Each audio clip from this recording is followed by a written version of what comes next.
Some may find the following disturbing. Discretion is advised. Put the children to bed. It's time for Dan and Aldo to bare their souls.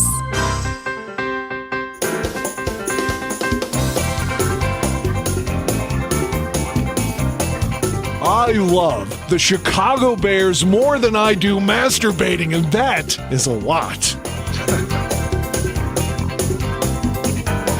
Then, with 3 seconds left, Bob Avellini throws a 30-something-yard touchdown pass to Greg Latta, and the Bears win, and I literally shit my pants. I swear to God, I literally did.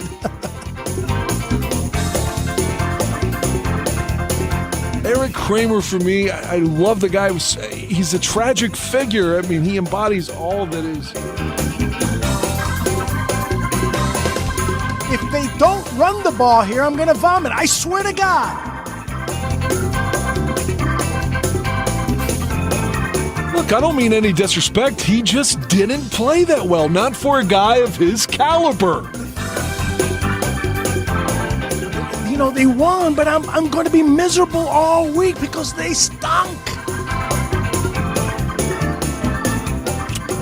I don't really have any recollection of that at all, but I guess perhaps I blacked it all out. So, Dan, tape is the ultimate tool for scouts and for coaches to evaluate players, to detect plays and so forth. And they spend hours looking at tape, right? Why do they so often get shit wrong?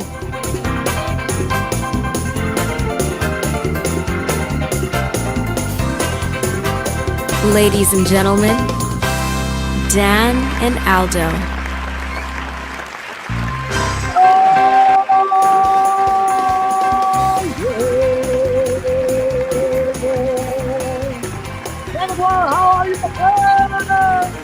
It's good to have you back.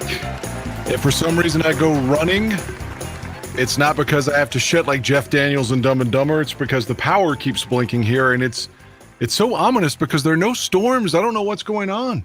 That is weird. But We've been having the same issues here. I think it's a Russian thing. Perhaps Mikhail Gorbachev died today, although he was sort of sympathetic toward us, though, in a lot of ways. Very. He wanted to. He was like, hell with nuclear weapons. Let's get rid of all of them. And Reagan was like, no. So, but it's strange. We're, like I said, that when the power blinks, it fucks up all my stations here. And we're on a generator right now. So if I have to go attend to that, I do apologize. It's been a weird day. Like Gorbachev died. I was dreaming about Greg Bragg's. I know you told me about this story, and you're gonna have to share this Greg Bragg story. Let me tell people quickly what we're going to do here tonight, because we've got a jam-packed show. Besides listening to this great story that Dan has about Greg Bragg, the dream that he had with him, Dan and I are also going to reminisce a little bit, because Brian Urlacher and Jay Cutler did a podcast together. And Dan caught a mistake that the two of those guys said. Both of them, yes. And recalling a Broncos-Bears game. So we'll talk about that. We will, of course, talk about all the cuts today and the way the roster looks right now. Of course, tomorrow and the following day, there are going to be a lot of transactions, but we'll cover that as well. And then in about 45 minutes to an hour, Nomad will be back along with Mr. Sciorty. We've got a special announcement. Maybe some of you people already know that. And then at 9:30 Central from the Barfly Tailgate Show, it is Chris Watts, who on Sunday morning, he inspired one of the funniest moments we've ever had in Barroom Network history, which has inspired me to do a video about the national media, and we will reveal the premiere of that video at 9:30 Central. So that's what we've got going on. And Dan, you want to share the story now with Greg? Real quick. You wanted to get Dan Wiederer on, and apparently he blew you off. So now can you also say, fuck you, Dan Wiederer? Fuck you, Dan Wiederer. And I also want to say I had such trouble because before we went on trying to get this country shit put in the country station. This is an exaggeration, but I'm telling you, these songs are the worst in the history of radio. There was a song, this is a paraphrase, but it was like, my girlfriend's pussy ain't got shit on my truck. I mean, I'm telling you right now, these songs cater to the people where they're like deep thoughts. I don't like them. I don't think critically. But anyway, yeah. So speaking of critical, I'm critical of my own dreams. This was crazy. I slept 9 hours today, which in theory sounds great, right? You're like, oh man, I bet you feel no, because I kept waking up. I was having a nightmare. I would wake up and be like, oh, it's 11:35 in the morning. I'm going back to sleep. Then I'd have the same dream, wake back up. Oh, it's 1:30 p.m. Let me go back to sleep. I had the same dream like 5 times today, and I'm not exaggerating. So I was at Soldier Field with Greg Braggs. I don't know. I mean, I hope this doesn't offend him. I just dreamt this. It's not like I'm making this up or I'm trying to be funny or anything. We were sitting in some seats that he said were the best at Soldier Field. He was like, these are the best. You know how I got them? I work at CHGO, motherfucker. In my dream, Greg had this huge ego. It was like he was like getting into the room with Jerry Buss when Winning Time started in 79, at the Forum. It's like he had this exclusive, we're in these seats. And again, this shows how stupid the dream was. They swung, like our seats were like a swing. And in between TV timeouts, we would swing, like our chairs would swing. And I was horrified by it. And I said my back was hurting. And then he says to me that, well, what'd be good for your back? How would you like to have a threesome with me and my wife? So I don't even know if Greg's married. So I honestly don't. Yes, okay, I've never seen his wife. This is no insult to his wife. I've never seen his wife. Nothing. But I was like, no, I'm good. And Greg is like so appalled by it. He's like, what? You don't like these seats? All you've done is bitch about your back hurting? You don't want to fuck me? You don't want to fuck my wife? You're a fucking asshole. And I was like, what? No, I'm not. And like he storms out and I would wake up. And I'm like, thank God that was a dream. And like I said, I'd go to sleep and I would dream it again. It was like 4 or 5 times today. I had the same dream. It was horrifying. Greg thinks I'm an asshole because I don't enjoy this fictitious swing seat at Soldier Field. My back hurts and I didn't want to have sex with he and his wife. So there you go. Honest, on my mom's grave, that was my dream. All fucking day. We love you, Greg Braggs. I'd have a threesome with you. And oh my God. 3 of us. I think it was inspired. I had that date over the weekend, And yeah, tell us about that.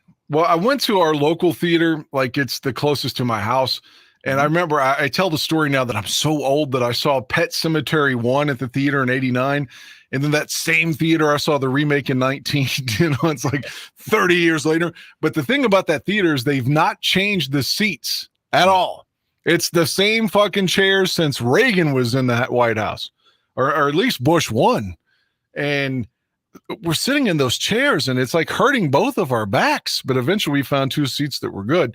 I think that was the catalyst for my dream with Greg Braggs. But no, there was no sex. She's a beautiful lady, fun lady. And we had a good date. At least I think it is. You don't want to be asking her like, hey, do you like me? Because you sound like you're unsure of yourself or you're fucking weird or something. But I think she does, and everything seems to point that way. And I certainly like her and have no quarrels about saying it. We ate sushi, had the movie, and then talked for like 4 hours. So how about that?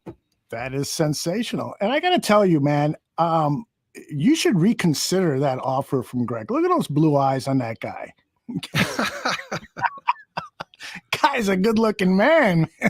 It's intoxicating looking into his eyes. I was trying to find a better picture, but that's his picture. I think Zach says I need therapy. Is it because of the Greg dream? I would completely concur. I'm horrified now. That's hilarious. Oh, gosh. All right, so let us touch a little bit about football. What do you think about did you even get a chance to look at what happened with the roster? Yes, but not with any other team. So if you're like, oh, let me bring in Jordan and let's talk about San Francisco's cuts, I'm completely bewildered. But I did see the Bears. I guess I was sort of shocked by Thomas Graham, but he wasn't healthy. Mm-hmm. So maybe he gets the practice squad. Mario Edwards was kind of like, wow, okay. And the lineman that we brought in that sucked so badly in the first preseason game, the guard, what was his name again? Schofield? Schofield, yes. I was still shocked to kind of see him on the cut list. I thought at the very least he'd be like the last man on the roster. So that was somewhat of a surprise. I was glad to see Simba Webster. I hate to say I don't like to see anybody lose their job, but God, I just have no faith in that gentleman at all. I don't have any faith in Lachevius Simmons or whatever. Mm-hmm. Again, this guy could go on to the Packers and be a Hall of Famer. The Coley guy was sort of a surprise. Or and Mario Edwards. Yeah, Mario Edwards was a big surprise. Maybe he hurt another woman or something, allegedly. I don't know. Kamara was kind of a surprise. Not that he showed that much in the preseason games, but he played a little bit before last year. Yeah. So I guess those were my shocks, surprises of it. What do you think? Yeah, I am shocked at some of these changes, but I guess, when you look back at it, Mario Edwards didn't play a snap in preseason. So clearly there was there was a disconnect there. There's some problem there, whether it was his attitude or whatever. I don't know what it is, but I know that Greg Gabriel had high expectations and thought that Edwards could play that 3 tech and play it effectively. I'm also shocked about offensive lineman Dieter Iceland, who was really coming on, and I expect him to go through waivers and be on that practice squad again. I think he still has eligibility. The rules change so often. I'm not absolutely positive, but Iceland has developed into a really good interior offensive lineman and could potentially be an excellent backup center. So I was a little shocked by that. Dude, Treadway. Yeah, I think he could go to the practice squad. Yeah, Treadway too. There's a lot of guys on this list of cuts, I think, that could find themselves on the practice squad. I'm a big fan of Devontae Harris, Illinois kid. So some of these things were surprising. I think what's going to happen over the next 24 to 48 hours with the acquisition of waiver claims is going to help explain a lot of things and to see who goes on to the practice squad. Then we'll really know who the 53 guys are. And it's nice that there are 2 weeks now, or a week and a half before the opener. So whoever they acquire, here's another guy that I was surprised at. He's not on this list. It's the tight end O'Shaughnessy. I don't think he made the roster either. So they only had 2 tight ends, if I recall. Yeah, only 2 tight ends. Let me put that list up. The quarterbacks, of course, Fields and Simeon, Montgomery, Herbert, Ebner, Blasingame. Oh, I put Blasingame twice, but Jake Tongs, 2 fullbacks. They kept Cole Kmet, Ryan Griffin, the only 2 tight ends right now. Darnell Mooney, Pringle, Valus Jones, Equanimous St. Brown, N'Keal Harry, Dante Pettis. Harry will go on the injured reserve list. Tajay Sharp. We're going to talk about this wide receiver group a little later. Braxton Jones, Cody Whitehair, Lucas Patrick, Sam Mustipher, Tevin Jenkins, Larry Borum, Riley Reif, Jatari Carter, Zachary Thomas. That doesn't look like a terrible offensive line group to me. Justin Jones, Angelo Blackson, Carice Tonga, who Danny Shimon thought was going to get cut, but didn't happen. Mike Pennell. That's not a bad interior defensive line rotation there. Robert Quinn, Mohammed, Dominique Robinson, Travis Gibson at the outside rushers. Roquan Smith, Nick Morrow, Matt Adams, Jack Sanborn. He made the team. Congratulations, Jack. Joe Thomas, Khalib Johnson. And then the defensive backfield looks this way. Jalen Johnson, Kyler Gordon, Kendall Vilder, Lamar Jackson, a bit of a surprise for some people. Duke Shelley. Greg Gabriel wants Duke Shelley out of town as quickly as possible. Me too. Jalen Jones, and then the the safeties are Eddie Jackson, Jaquan Brister, DeAndre Houston Carson, Dane Cruikshank, Elijah Hicks. That's a strong group, especially if Eddie Jackson gets back to form, and then Santos, Gill, and Scales, the special teamers. That's what I'm saying. Like Mike Martz, we didn't get a chance to talk about this. You've missed the last couple shows, and again, I hope everything's better with you and your family. Mm-hmm. And then it was at the end of last week when Martz basically said that this team reminds me of the 0-16 Detroit Lions of 2008. Mm-hmm. And I'm like, is he just that bitter because of his experiences with the Bears? They almost went to the Super Bowl. Be fucking happy. Mm-hmm. And anyway, I don't know what he's saying, because on paper, that offensive line on paper looks better than last year's on paper heading into the season. Mm-hmm. The secondary looks, there's still some question marks, but the secondary looks way better. And the wide receivers that everyone is shitting on, again, seems better on paper to me than last season. Mm-hmm. And the running backs are strong. The quarterback should be strong. I don't know why everyone said, the Bears can't do anything. I've said that all summer, but I continue to my preaching. This team on paper looks better than last season. And what did we win last year? 7, 8 games? I mean. Right. Well, you're right. Particularly since you factor in the fact that Khalil Mack rarely played last year, because everyone in the national media immediately says this team doesn't have Khalil Mack, and they list that, and it's like we had Mack last year. He had him for 6 games, and he got off to a tremendous start. But the last 2 seasons, he was not Khalil Mack. And 2 playoff games with the Bears, and he didn't have a fucking stat in either game. Yeah, big-time players play in big-time games. And so, unfortunately, that wasn't the case with Khalil. And now people are saying, he's looking tremendous out west and so forth. Yeah, well, let's wait till we get into week 4, 5, 6, 7, 8, 9, 10. Let's see if you're saying the same things about Khalil Mack. So, Chubbs is here. Chubbs and I have been talking about the national media. I'm going to put up his sound here. He says, I don't understand why people are surprised Coley didn't make it. There wasn't a spot for him, and he only played against third stringers. That's a good point. Yeah, it is a good point, but I don't know. He's promising. I would not. He might be back. Greg was talking about this whole procedure where you drop certain veterans and you bring them back on week 2. That way you don't have to guarantee their entire check for the entire season. It's a bullshit thing to do. You only then pay them week to week. But Coley might be a candidate for that. So we will see. I don't like the way they treat fucking football players with their salaries. The high price guys, the Tom Brady's and stuff, they're doing well. But the average Joe, playing such a rough sport, a sport that could leave you fucking paralyzed, to pay them week to week in certain situations is just bullshit. But that's a story for another day. If this is still correct, things change so often with the NFL. If you as far as I recall, if you make the roster through week 1, your salary is guaranteed for the season. Is that correct? Mm-hmm. That is correct. That's how I understand it. So that's perhaps why maybe they'll sign some veterans leading into week 2, right? So they don't have to guarantee their fucking contract. Exactly. Everyone who is complaining about Orlovsky, stay tuned. 9:30. I'm going to roll this video, and Orlovsky is going to be one of the victims or one of the targets in the video. I think. Louis Riddick too, right? Yes, of course, Louis Riddick.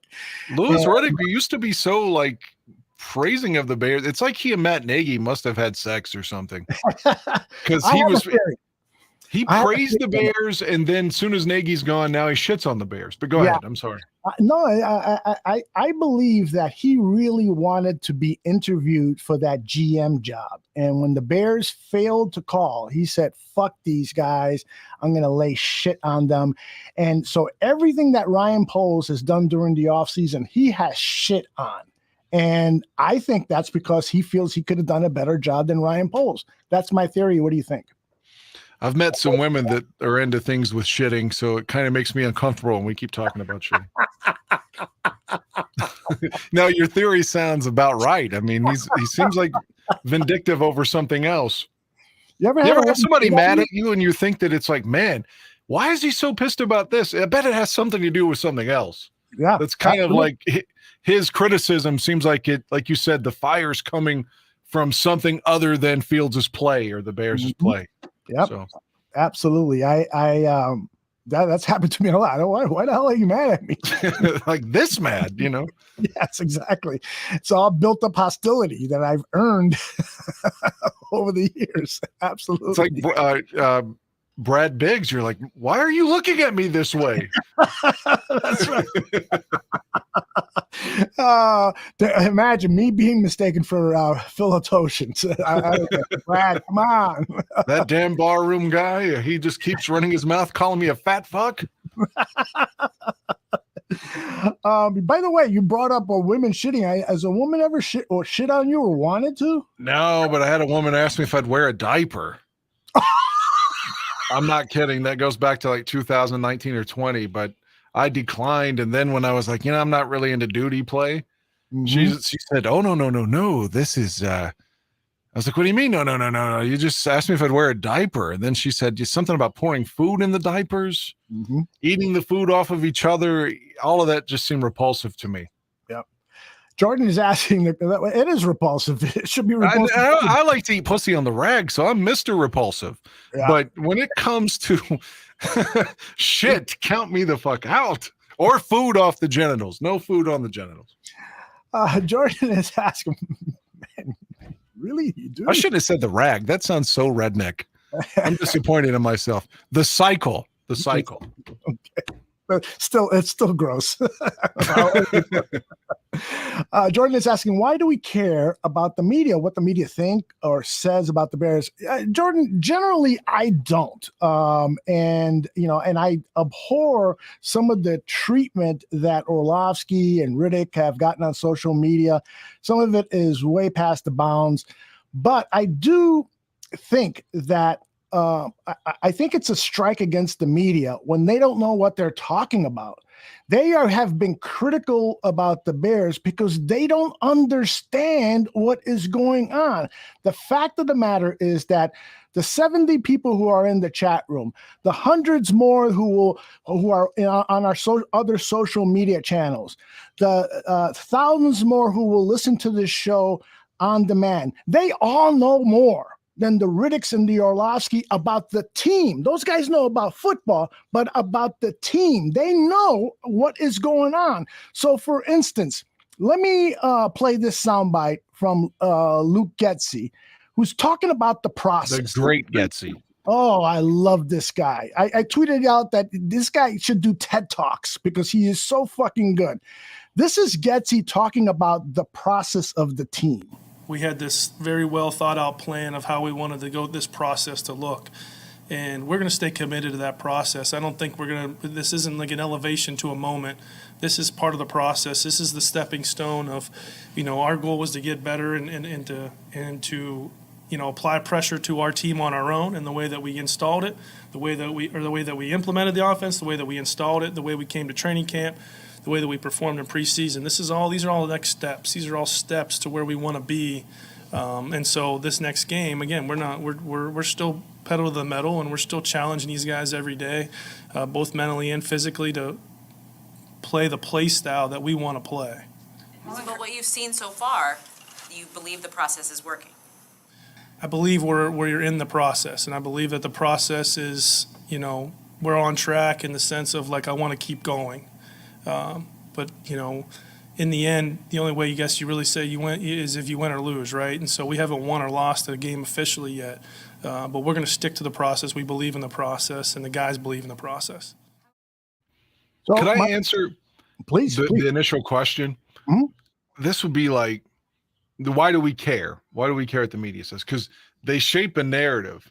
Mm-hmm. So for example, again, this is a crude analogy, but let's say you're in high school and your sister, someone says she's a whore, and you know that it's not true. She hasn't slept with this guy. This guy claims that he and his pal got the double suck from her at the same time. You know it's not true, not because it's just you're her brother, but you just know it's not true. Mm-hmm. And now everybody believes it. Everyone thinks she's sucking off two guys at the same time. And before you know it, it's the prevailing thought. Mm-hmm. And that, you're going into a broadcast and they're just repeating what essentially comes down to not only fallacies, but just untruths. Mm-hmm. And that's what annoys me, because like you said, everyone in the chat room or everyone watching presently or later on demand is going to know, oh, that's not true. That's not true. But that becomes truth, though. Perception is reality. Mm-hmm. So whenever they start saying shit like this, it's going to be repeated. And I say they, the media, plural, it's going to be repeated in week 2, week 5, week 7. Ultimately, it's up to the Bears play to repudiate such nonsense. Mm-hmm. But that's why it's annoying, though, because you watch it, especially when it's the guy that ran out of fucking bounds in the end zone and didn't even know he was still trying to play, and Dan Orlovsky. What if they still made the follies today? That would be like the number one fucking highlight. Yep. So this guy's an idiot, and he's going to say Justin Fields isn't any good. It does make me want to hit him in the face, or something. You did figuratively. Okay. Yeah, I agree with that point of view. You don't. To me, I don't want anybody talking bad about my football team except me. I'm the only one that can say anything bad about them.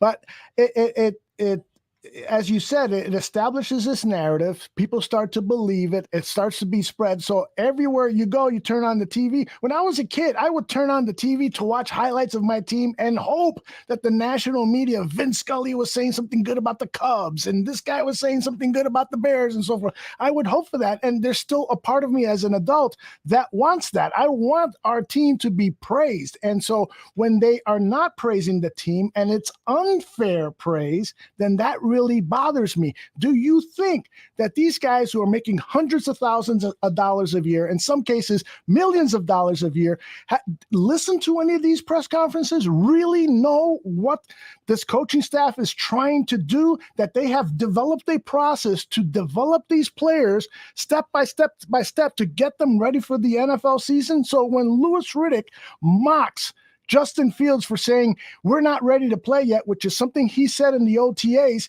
Louis Riddick should have explained that and said, of course he's not ready to play. No NFL team is ready to play. But instead, he fucking attacked what Fields said and attacked the Chicago Bears. That is not right. That is broadcasting negligence. And so that pisses me off. I respect the media in many, many, many ways, but when they get it wrong and they deserve criticism, I'm here to give it. Just think back last season when Brian Greasy was repeating stuff that was pro Nagy on air and had to basically because he was saying stuff that he was privy to, but it was supposed to be on the down low. But again, it was to help his boy, the bald fuck. And then years and years ago, Monday Night Football was praising Mark Trestman. I think it was Steve Young on TV, and they were criticizing Cutler and such. It's like the good old boys thing. If you're pals with Matt Nagy and you're friends with him and the Bears fired him, so now we're going to go and dog them because we didn't like that acquisition. And it seems to me, especially on Monday Night Football since John Madden left, and went to Sunday Night Football, when the broadcast went really downhill, it seems to me that they repeat narratives that help support their friends who are in coaching. Or maybe Gruden was good on air since Gruden left. No, Gruden was awful. I mean, he stuck up for Trestman. Remember that game? Right. But I mean, in his analysis in most situations was pretty good is what I'm saying. But yeah, but you're right. That's the point, is in the sense that their vitriol or their criticisms are basically just because they're protecting their boys and it's not even real. And that, I mean, unless it's somebody that like Brady, it's like a safe opinion. They'll suck his dick all day, or Aaron Rodgers, because in the end, they're not going to be wrong. It just makes them look smart. Yep. So everything else is the backhand compliment to help their pals. Yeah.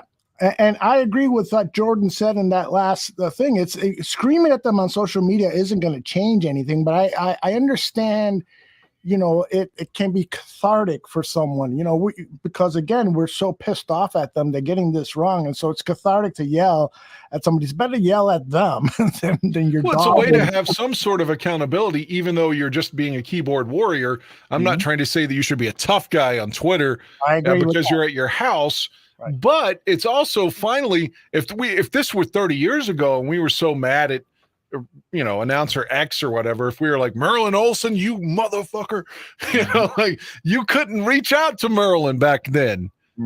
God rest his soul, to use a cliche. But the point is, you couldn't just come out and criticize somebody. They said there was no social media. So now there is some sort of accountability for the bullshit that they say, at least. Yep. We've got to do, you and I have to produce a little short intro for the Tooch. In the meanwhile, we'll just use this to bring the Tooch in. He is, of course, a former porn star. He is, if you go to IMDb and look up the Tooch, you will see 156 credits to his name, including movies like Cruising with the Tooch. Do you think he has a butt plug in that picture? I think he does. I don't know, but I got one in right now. Oh, God. So let's bring in our good buddy, John Santucci. How are you, brother? I'm good. There was I was like pausing there for a minute there. I'm doing well. I just threw some clothes on. I like that. I'm doing well. There's so much stuff going on. It's hard to keep track of it all. I got some stuff. I got some video. Danny, how you doing? I am well. How about you, sir? Doing good. We're talking about some roster cuts. Guy, I hear what Greg Gabriel was saying about Mario Edwards, but he hasn't played at all. Yeah, right. There's going to be a certain point where you're going to say, "Yeah, well, okay." If if he's healthy and not playing, then what the fuck is going on? So I got a feeling, Edwards has had some off the field issues.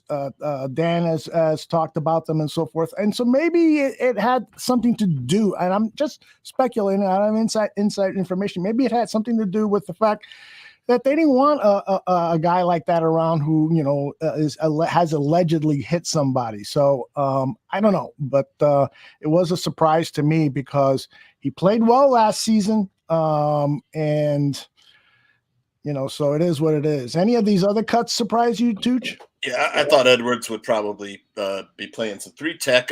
Thomas Graham, another guy, wasn't on the field. Obviously they saw something in the other guys. Duke Shelley, he might not be around long. Yeah. There's some players out there that could interest the Bears. Let me see. Where's my notes? It's too bad the guy from the Ravens is hurt. That we signed from Baltimore. Tavon Young. Yeah, because I was hoping that they could get rid of Vildor. I know you all like Vildor, but I think Vildor is a weak link. As soon as Rodgers snaps the ball, he's going to throw whoever Vildor is on. That's where we're going. Yeah, he got targeted a bit last season, and so the last few games he got a bit exposed. So somebody just sent me something. Somebody has been looking at the old IMDb John Santucci, and so they sent me a cover to one of your previous movies. Tooch, you remember working on this movie? Cruising with the Tooch? Yeah, very nice. There is a John Santucci actor. He's passed away. He was played a mafia heavy. Was on Miami Vice. Had a regular spot on Miami Vice. I think he was in some of the Scorsese. Hold on, we got to go back. Cruising with Tooch. Not that there's anything wrong with this, but is that a film that stars men on men? That is correct. That's what I thought. There's 3 men on the screen. And one of them is the Tooch. Look at that 6-pack you have there, man. I know. Talking about beer. Those days are long gone. Do you have any stories from your time on the set with the cast? No. Not a lot. Not a lot I could tell. Not with the kids up. Right. You wouldn't want your kids saying, "What, Daddy, what's a scrotum?" I don't know. They kick it enough at night when they're in my bed. I'll tell you that. They get kicked in the nuts probably, 3 times a week. The toddlers. That's hilarious. Outstanding. Any other thoughts on the roster there, Tooch? Well, like I said, some of these guys won't probably, like these really like guys that are just hanging on, about to fall off the cliff, because there's some players out there that were cut today. And offensive line, might be a place that the Bears, if they're smart, they should be looking at some offensive line. They just cut Schofield, Chicago guy. I think there was a story earlier this season where Michael Schofield, his dad was so happy to learn he was signed by the Bears. They're like longtime Bears fans and stuff. Yeah. And he didn't play particularly well. I don't know whether he was injured or not, but he's gone. Mm-hmm. And Wyatt Davis was cut by the Vikings. Might be a good pickup. He was on Justin Fields' offensive line at Ohio State. Mm-hmm. Plays guard. That'd be a nice pickup there. Austin Reiter was a center. He was on the Chiefs, so Ryan Pohl's probably really familiar with him. Those are two guys they might look at. There's Anthony Harris, safety, who was also a Vikings player. Might take a look at him. I know they end up keeping Elijah Hicks. I think we talked with Jordan Silvera about how we weren't sure that guy would make the roster. Yeah, right. But those are some folks that they might take a look at. There's wide receiver help out there too. Did you mention Tyler Johnson? I haven't yet. And there's also Taylor Stallworth, the defensive lineman who played for Eberflus. Yeah. Is he related to John Stallworth? No, unfortunately. I don't know. Yeah. But over at NBC Sports Chicago, they wrote that the beat reporters out of Tampa Bay were surprised that Tyler Johnson didn't make the team on Tuesday, but the Buccaneers have a deep wide receiver room with Mike Evans and Goodwin returning and the addition of Julio Jones. Johnson played well over half of the Bucs offensive snaps last year and caught 36 balls for 310 yards. He might be that big target that they're looking for at the receiver position.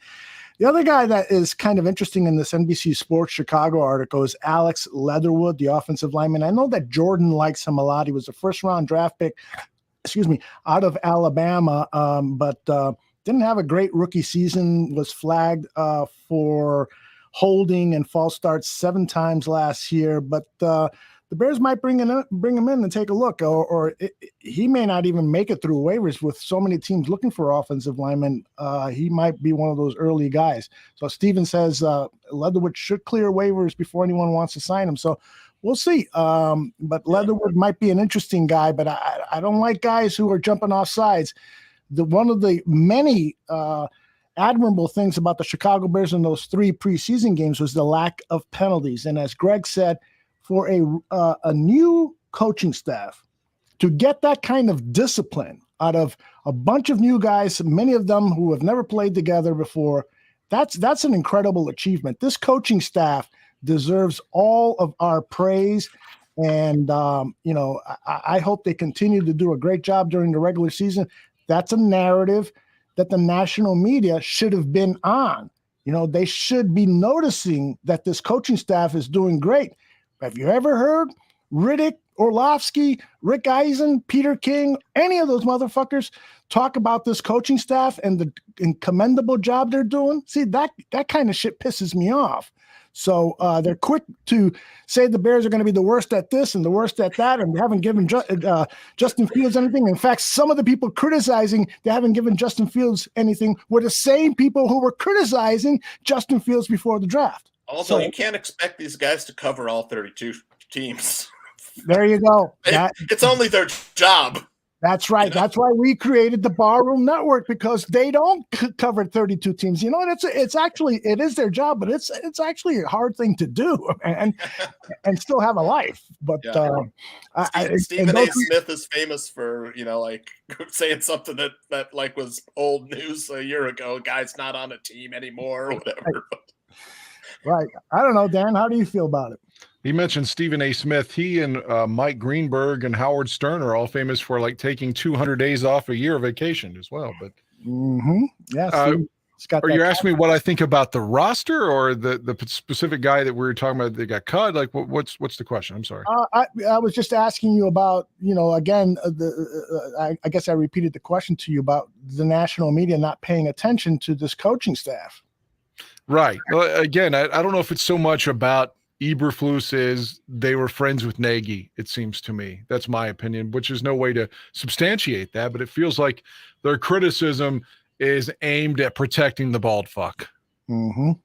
But now if you've got, imagine this scenario. Trubisky plays well in Pittsburgh and Fields plays well in Chicago. Does Nagy then go down as the worst coach, like I've said he was the whole time, and Tooch said he was? If both quarterbacks play well without him, is what I'm saying. I got a video clip for you, Dan, that's all about this. You want me to roll it, Aldo? Yeah, please do. In this time of year about, the direction of these teams, I will begin with a team that I think some feel we don't give enough respect to.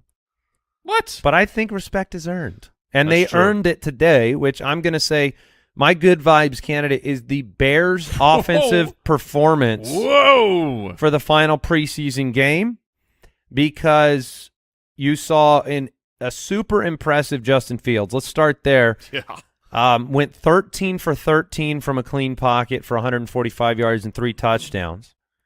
He looked great rolling out. Yes. Made great decisions. It certainly threw into the back of your mind that this was a Matt Nagy problem.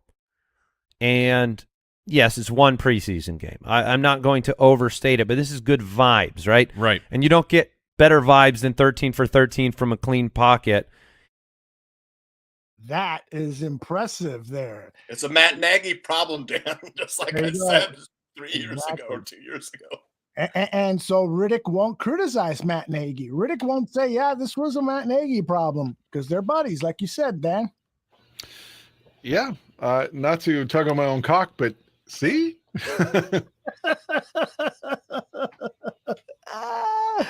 Oh, that's great. All right. Speaking Can we go with the Cutler thing? Yeah, let's do that real quick before we bring Nomad and Mr. I don't know about that. All right, let me set this up for you. Now, I'm not gonna lie to you, but we cut this part out. The interview was like 45 minutes, but what put Aldo and I on this, like, what was said was that Urlacher went on Cutler's show a couple weeks ago. We didn't know about it, but he said a bunch of really, really outrageous things that if you're on the far right, you're like, yes, yes, yes. But we cut all of that out because there's no reason to come on here and argue about politics tonight. There's too much to talk about. But they did talk some fun things about, well, what do you think about Arlington Heights?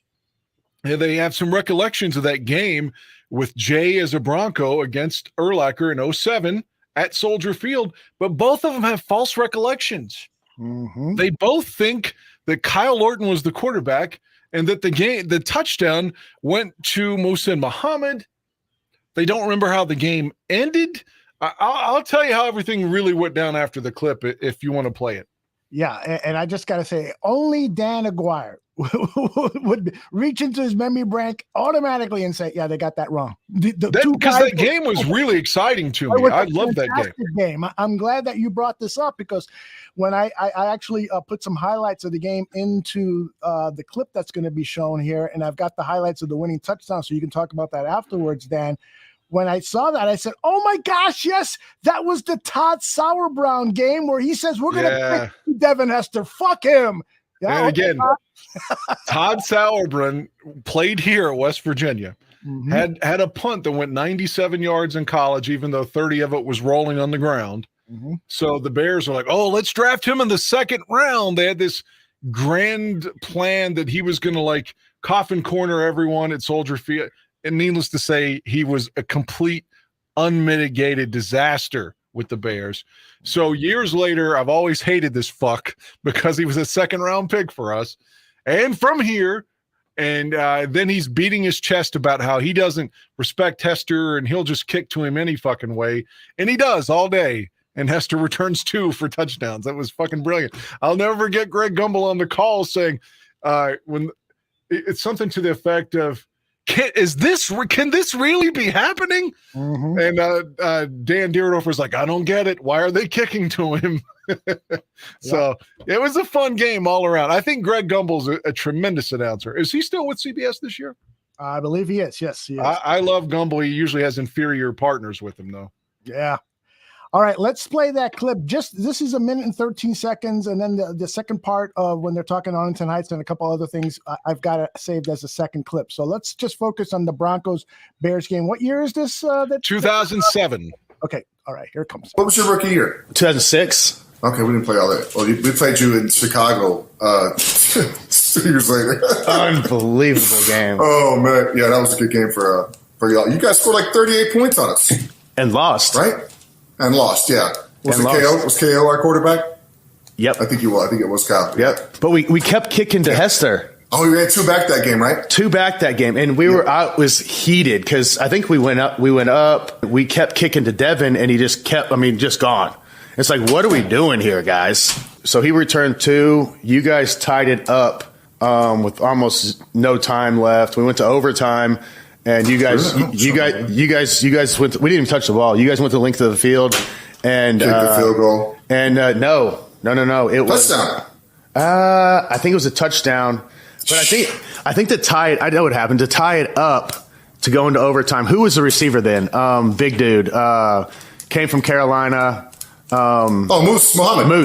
Moose. Yeah, It was fourth down on like the 5, and KO back shouldered him on Champ Bailey to tie it up. Wrong. There was a back shoulder throw, I do believe, but the quarterback who gets no credit from anyone was number 8, Rex Grossman. Rex Grossman threw the pass on 4th down to Bernard Berrien, who caught the touchdown with about 5 seconds to go. They go into overtime. And now, hold on a second, Dan, sorry. because the play before the touchdown, actually it was a 2 or 3 plays before, he probably mistook Muhammad for Berrien, because this pass interference play, Grossman throws this long bomb. There was a pass interference called, and that put the ball on the red zone. And this is the play. Yeah, this is that tied it up. So go ahead. And there was a delay there on the review because they were wanting to know if Bernard got his feet in and everything. Man, I love Bernard Berrien. Goddamn, that's just too bad. Minnesota gave him all that money, so I understood why he left. But in overtime, Rex hits Des Clark here. On almost the first play here. It's going to be right there. Oh, look at him. And it's going to set up Big Mouth Robbie to come out and kick the field goal. Of course, Robbie was better than Michael Jordan if you listen to him. Oh, I hope he doesn't beat us in week 1 now. Oh, my God. I want Robbie to come out in week 1 with a chance to win and have him shit his fucking pants and miss it. Look at those stats. Cutler, 17 for 31, 302 yards, 2 touchdowns, an interception. Rex, sexy Rex, 17-33, 193 yards. Oh, my gosh. Gosh. Look at our back. Do you see Benson, 8 carries, 47 yards? Yeah, he got injured in that game, I think about in the second quarter or something like that. Either way, Benson was such a fall off from Thomas Jones that, I mean, it's I don't think that, oh, look at me, I'm one-upping Jay Cutler, because I'm not. It's just like last summer when we had Eric Kramer on. If I brought up a play from 91, he could tell you who was in the huddle with him, which is unbelievable. But other people just, I guess if you play in 200 games or whatever, it's hard to remember all of them. So, but yeah, it's just, maybe it's because I have no life, but I remember these things much more vividly than some of the players sometimes, which is, it baffles me. Yeah, Eric Kramer's one person I would think might not have a flawless memory. Yeah, Eric shot himself, and he's still like, I remember everything, motherfucker. Yeah, he does have a good memory. Given Eric Kramer should have played Edward Norton's character on Fight Club. Yeah. Remember, he shot himself again and was like, "Fuck it, I can stand here and still talk." Exactly. Yeah. Effortless running of Devin Hester is beautiful to watch, man. Oh my Just gosh, glides. Yeah. And you know, the craziest thing about the next segment is that Jay's spot on about the Bears, like their intentions, if they get the new stadium, would obviously be to host a Super Bowl and Final Fours and all the things that Minnesota's done, and a shit climate, just like the Bears climate, being cold in the winter. And Erlicher seems to be ignorant to all of that. He's like, nobody wants to come to Chicago in February. What? Exactly. Like Jay points out, there's a Super Bowl at Ford Field. There's a Super Bowl in Minnesota. There's a Super Bowl in Indianapolis. There was one at the Giant/Jet Stadium in New Jersey. I mean, Well, they don't even have a dome there. Tell you what, Dan, let's save that segment because I want to bring in our two guests because they've been waiting for a little time backstage. These two gentlemen, many of you people who are in the chat room, all of our Barflies know them. One of them was a guest on the Bear Debate Show a couple of weeks ago. One of them was a guest here on this show, 2 weeks ago? And now they're bringing their show to the Barroom Network, the outstanding show, Bears Country Podcast. Let's bring in Nomad and Mr. Sciorty. How are you guys? Excellent. I want to call him Get Shorty because of that Travolta movie. Remember that? That was a good film. That works. Get Shorty. Sure. There they are. Look at that. You got both graphics up there. Yeah. I love it. Nice. I love it. This is what I spend my time doing, graphics instead of masturbating. I haven't been on YouPorn in months. I know. Nomad's been watching all my old films too, Aldo. I was about to say, hey, Tooch, what it is, Jack, with that belt on your chest. Nomad, did you see this one? Oh my goodness. He got a fucking belt on his chest.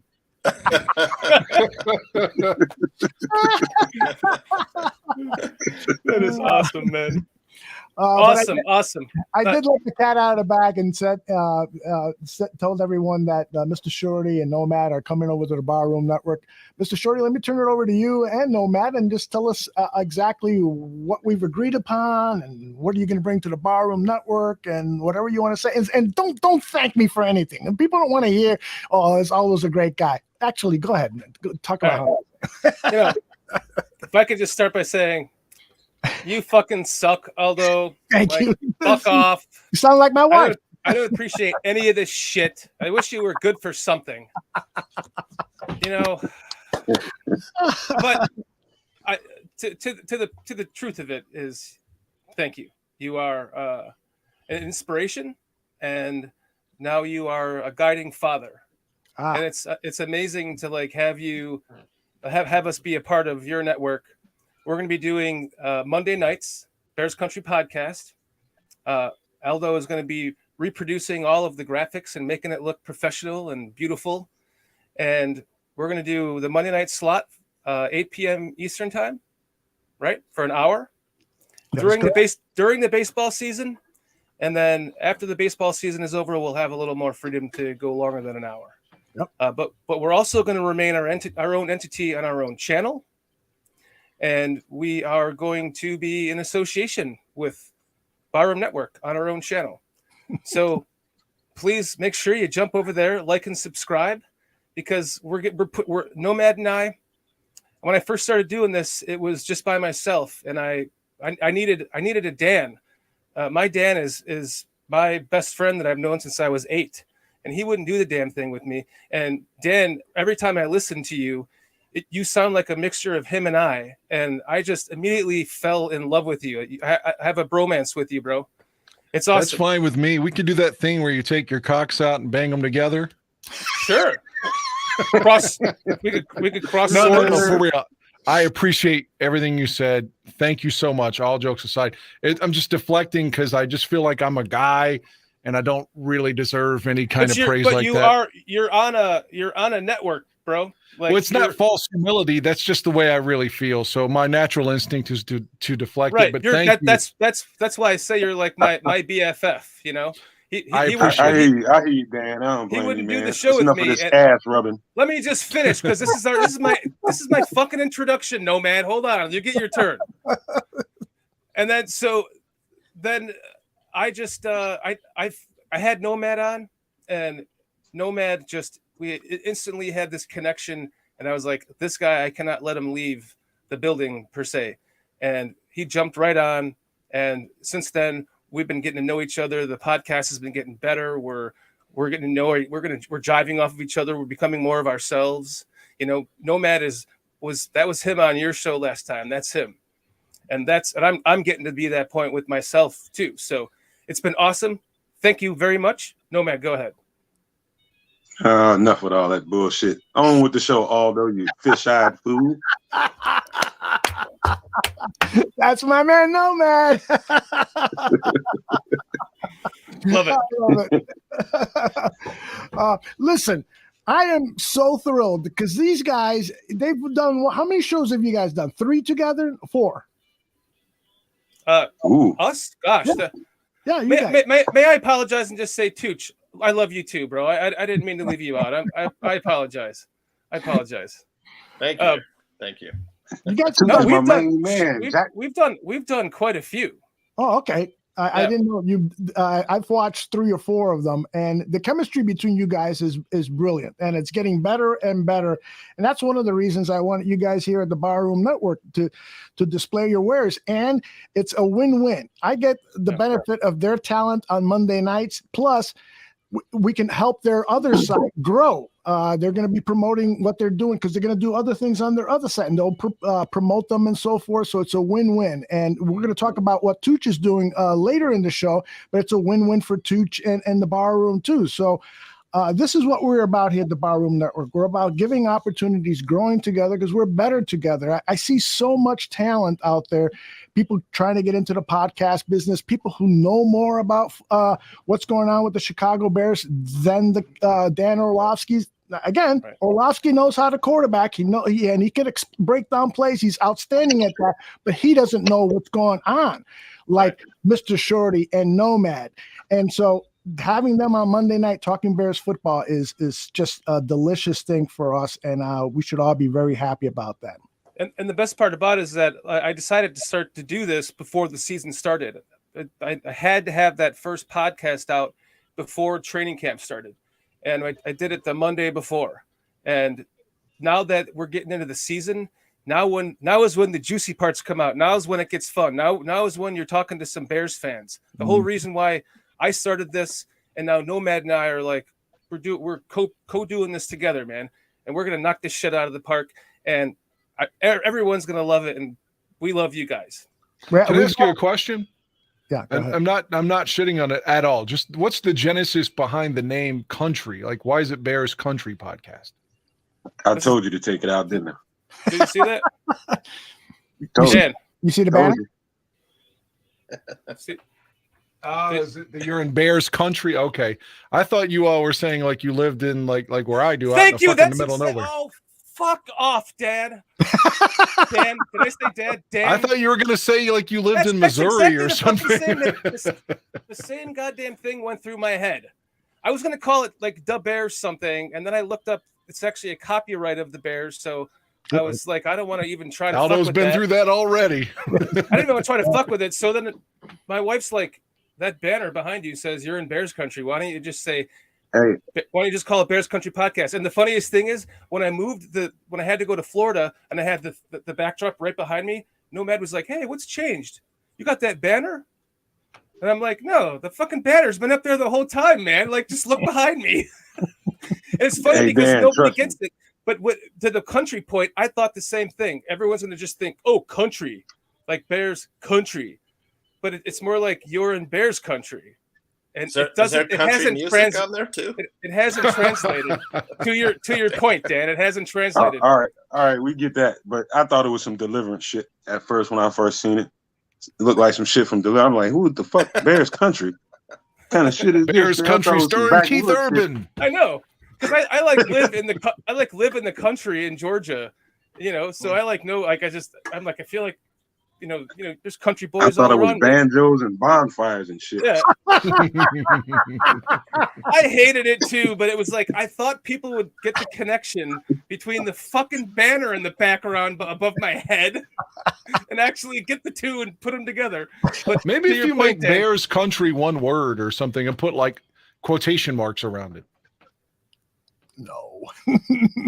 But it would be Bears Country as opposed to Bears Paws Country. I'm going to say the Bears Country Podcast, but if you make it one word, then it highlights it as Bears Country. You see what I'm saying? It's a small point, but to me it emphasizes Bears Country versus Bears Country Podcast. So would you do it like it's all about the pickup trucks and the meth. Sounds like here. Hey, that's actually a good idea, Dan. Thank you. You're welcome. Mr. Sciorty, could you explain to people who Kitty Cat is? Kitty Cat is my wife. And she has Mike over North 20... has a wife named Kitty, right? No. Well, BB. BB. Oh, sorry. My bad. I'm waiting for someone to call a podcast the Bears Football Porn Show. That's the next name of this show. Headlining Tooch. Oh no! But Kitty is also your producer on Bears Country Podcast. She's also my producer. Yeah, she has like over 25 years experience in the actual feature film industry. Her name is Renee Kitterman. You can find her on imdb.com. She has her own page there. She worked on the Batman movies, or at least she worked on The Dark Knight. when we lived in Chicago. One of my favorite movies of all time. She worked on Ant-Man, Captain America: Civil War, Guardians of the Galaxy 2, and then Avengers, Infinity War, and Endgame. And she kept her last name. So that's, and her Twitter handle has always been Kitty Cat because of her last name. But then it's funny because she has a wolf as her picture on Twitter because she is a fucking wolf, man. She's really good at her job. Like and so Kitty Cat's a real secret sauce, man. She's the real hidden champion in the show. She finally hyphenated my last name into hers when she did Endgame and Avengers Endgame and what was the one before that? But it's if you look in the credits, you'll see Renee Kitterman Shortino. Infinity War. Thank you. Yes. So it's pretty cool. She's a cool chick. She's always wanted to be a producer. She was an accountant and she moved out of that and got into like the credit card industry of the film industry. And now I told her, I'm like, look, hun, now you're actually a fucking producer. And she was just like, wow, you're right. Like it took quitting the industry to finally become a producer.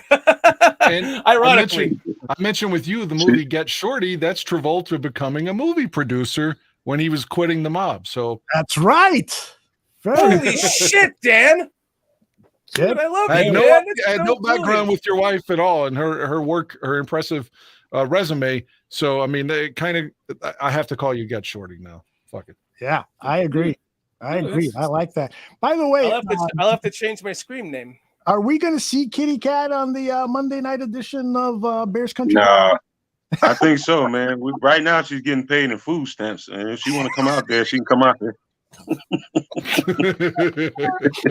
Oh man, I used to be so embarrassed when we had. I'm fucking around, Kitty. Yes, hell yeah, we need Kitty out front. Fuck yeah. Nice. No, she. I thought actually Cliff kind of gave me the idea, and I Cliff Victoria in chat. Yeah, kind of gave me the idea.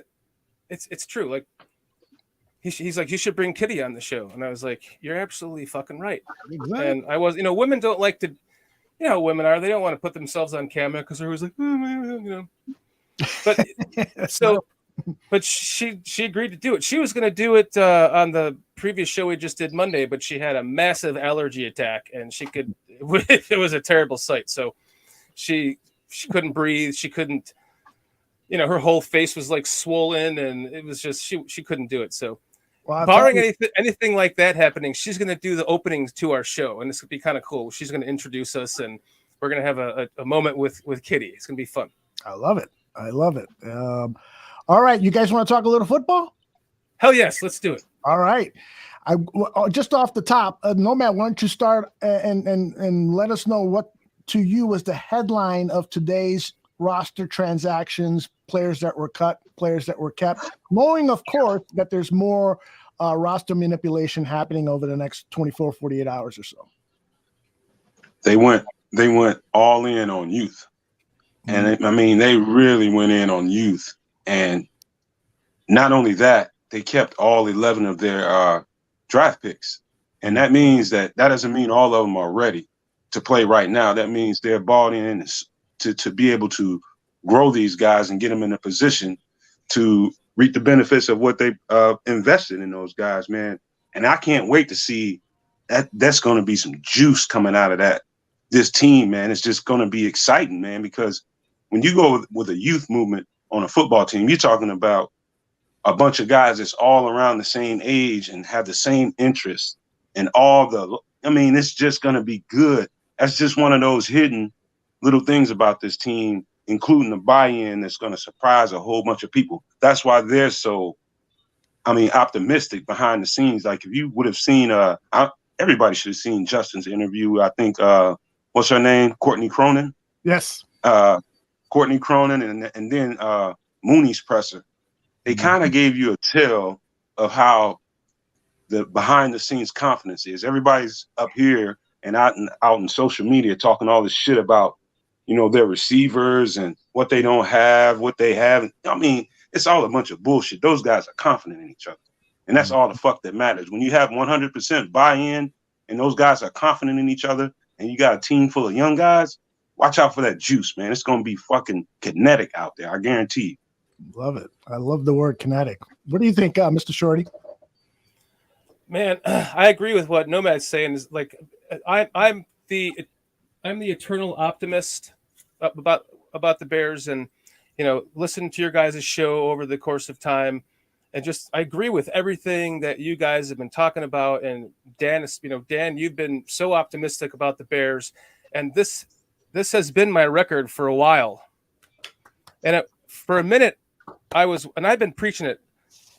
For a minute, I was worried with the Roquan thing, but now that he's playing this season, I'm sticking with that still.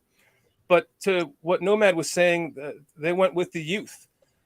I was hoping they cut Schofield to keep Jatari Carter. Mm-hmm. He's someone that you can see that there's something there clearly to work with. I was hoping that Zach Thomas would make the team because there's a lot of things that I liked about him. He just didn't quite perform in the preseason, but there was still he started to get better with time. So to me, a lot of the cuts that they made, most of them made perfect sense. And I like how they went with some of the youth, and they kept what, 10, all of their draft picks, I think, didn't they? Yes, I believe so. Every single draft pick. 11. The fucking Brian Poles turns 5 picks into 11, and then he keeps all of them. Fucking A, man, dude. That is, if it works out, right? It's would it not be the most brilliant draft of all time? We got a 5th round starter in our left tackle now. Mm-hmm. We got Brian Robinson, another 5th rounder, or not Brian Robinson, Dominique Robinson, another 5th rounder. He's getting a lot of playing time. He's going to see a lot of snaps on special teams, and hopefully he'll be a part of that pass rushing rotation. Mm-hmm. And I've been preaching this forever. Just nobody's heard me until really now. Like my voice is actually being heard more now. So I'll say it. I've been saying this from the beginning. First off, they added an extra playoff team to the mix. They added an extra game to the mix. The Bears, they're playing teams, yes, that do run the same offense in the first couple of games, but they are 2 playoff teams. But that is the time that I want to play those 2 teams. I don't want to play those 2 teams in the 8th or 10th game of the season when they're all warmed up. I definitely want to go to Green Bay in the beginning of the season when it's still warm and they don't have any game film on our team. Mm-hmm. Yeah, they're going to be able to think that they know what's going to happen, but there's not going to be the actual game film until Green Bay, and that's going to be the first of it. San Francisco's not going to have that, and they're starting basically a rookie, like the kid, and he hasn't really shown much. So I have nothing but confidence in those 2 games being easily winnable. Not easily winnable, but the easiest time of the year too. With a brand new coaching staff and all that, it's the best time to catch those teams off guard and actually win. Then you get Houston and then the Giants and then the Vikings. Those are all winnable games too. Yep. So why can't you be 6-0 or 5-0 or 5-1? Can I tell you my dream? And I don't mean the Greg Braggs one, the legitimate dream. And I hate that when you have the same dream over and over again, right? Because it happens when you go back to sleep and it's like a bad one or a scary one. But to have that one, fucking A, bro. I'm so sorry. Super Bowl 57, Arizona, Bears in the Super Bowl, and we bring Mongo out on the field for like a go Bears moment like Ditka did in that game against the Cowboys back in 2013, but have Mongo there to fire everybody up. Bears win the Super Bowl. Man, I hope he's around by then. The last pictures I saw of him looks bad. Virginia too. Yeah, she's there you go, Virginia and Mongo. Fucking bring them both onto the field. She would be 100 years old. Mm-hmm. I made By a video God, about if they that. can use Tupac holograms at concerts, well, hologram George Hallis on the field too. Yeah, I'm joking now, but Mongo on the field was the part I was going to say. Have Mongo come out for inspiration. That'd be amazing. Dan, you probably still give Virginia a kiss in the mouth, wouldn't you? Oh, I'd go down on Virginia if it meant we were going to win. During Shark Week, apparently, right? Yeah, exactly. I meant to ask you, are you a shark, Dan? Do you like Shark Week? You mean in a physical sense, like on TV, or like you're talking about like the cycle? Yeah, this.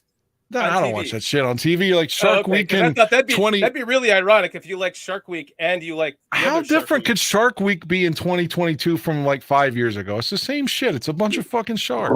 Right. I know exactly. I don't watch it. I don't know why people get so excited about it. I don't either. I have no idea. It's become this weird trend. But I thought maybe if you were a Shark Week fan and you also like to go down on women when they're on the rag, like that would make you like double. Oh no! Double shark. Oh no! Man. I came on this show to talk about fat girls and shit. Y'all talking about going down on people on their rags, man? What are we doing? I love it. I love it. I love the content of that. It's just hilarious. I laughed my fucking ass off when you said that. And it's just good for you for staying. I mean, it's true.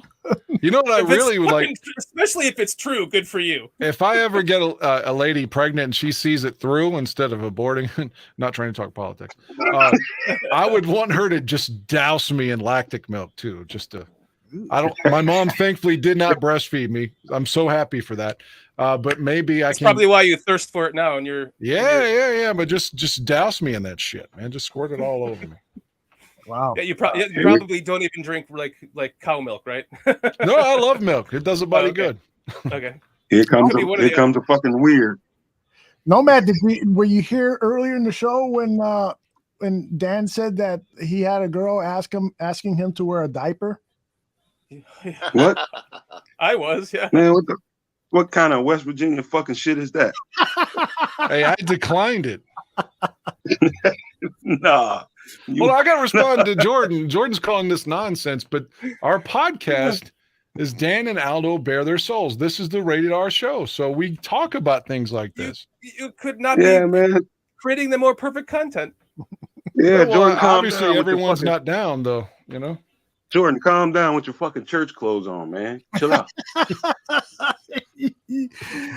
Not Jordan's. To answer the question, though, I would kiss Virginia McCaskey on the mouth because that's probably the old school way to do it. She would expect that. The girl that I just took out over the weekend, her actual name is Virginia, even though she goes by Jenny. Wow. So she can sort of be a weird good luck charm for Virginia Hallis somehow. I look for connections that aren't there, I guess. Well, let me. I want to share with you guys a soundbite from Luke Getsy's. Monday press conference.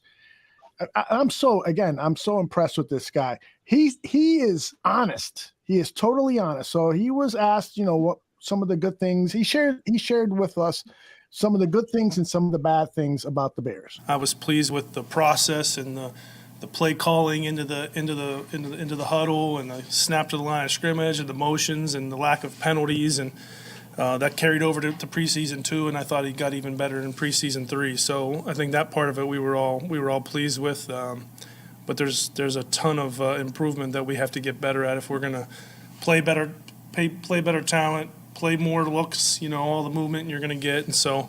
But a step in the right direction. You guys have worked a lot with Justin Fields on the mechanics, the footwork, things of that nature. From the beginning of the summer program to now, how would you evaluate his growth in that department?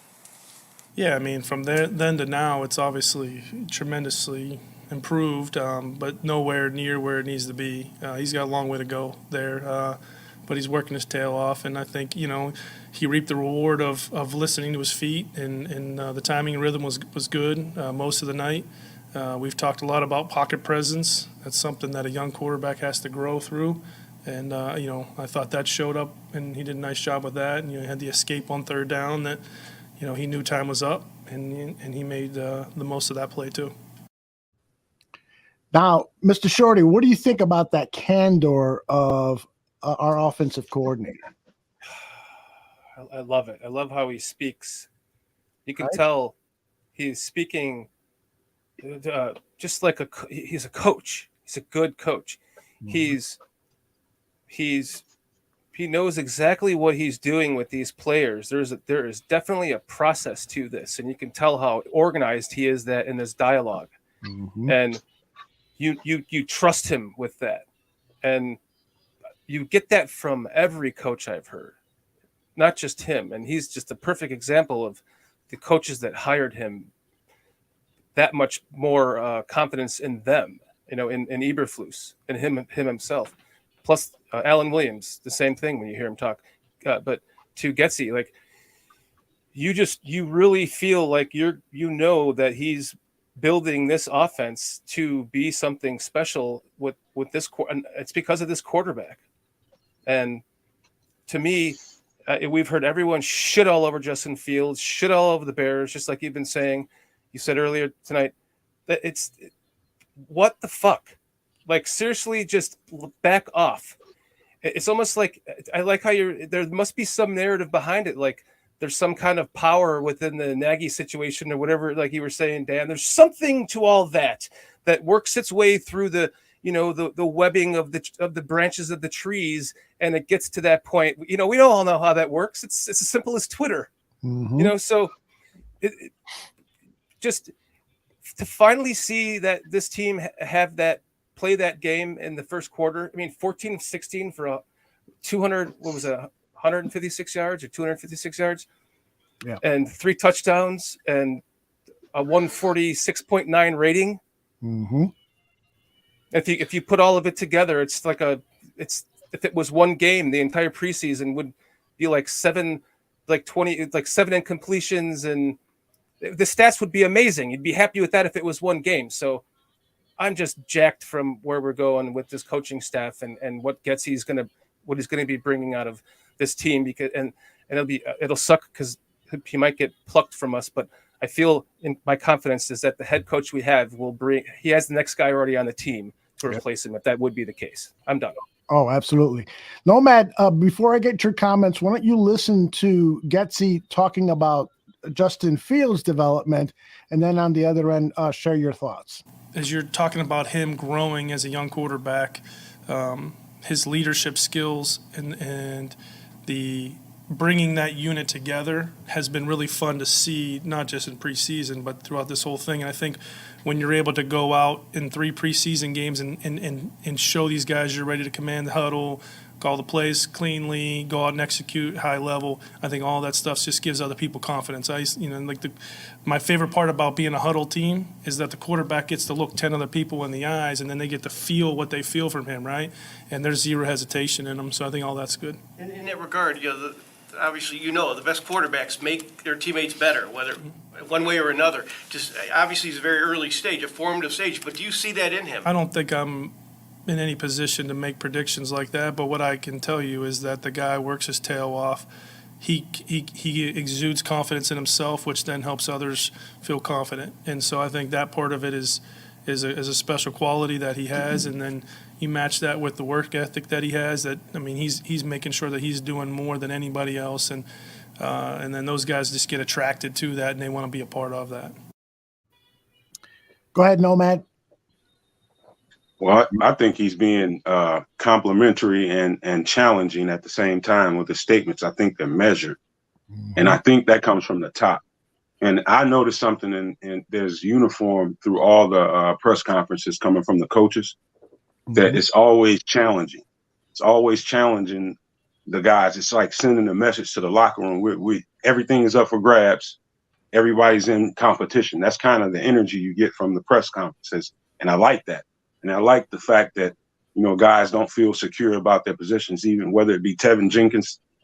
Justin's fine, but you can tell from the message he's sending, that's directly to Justin.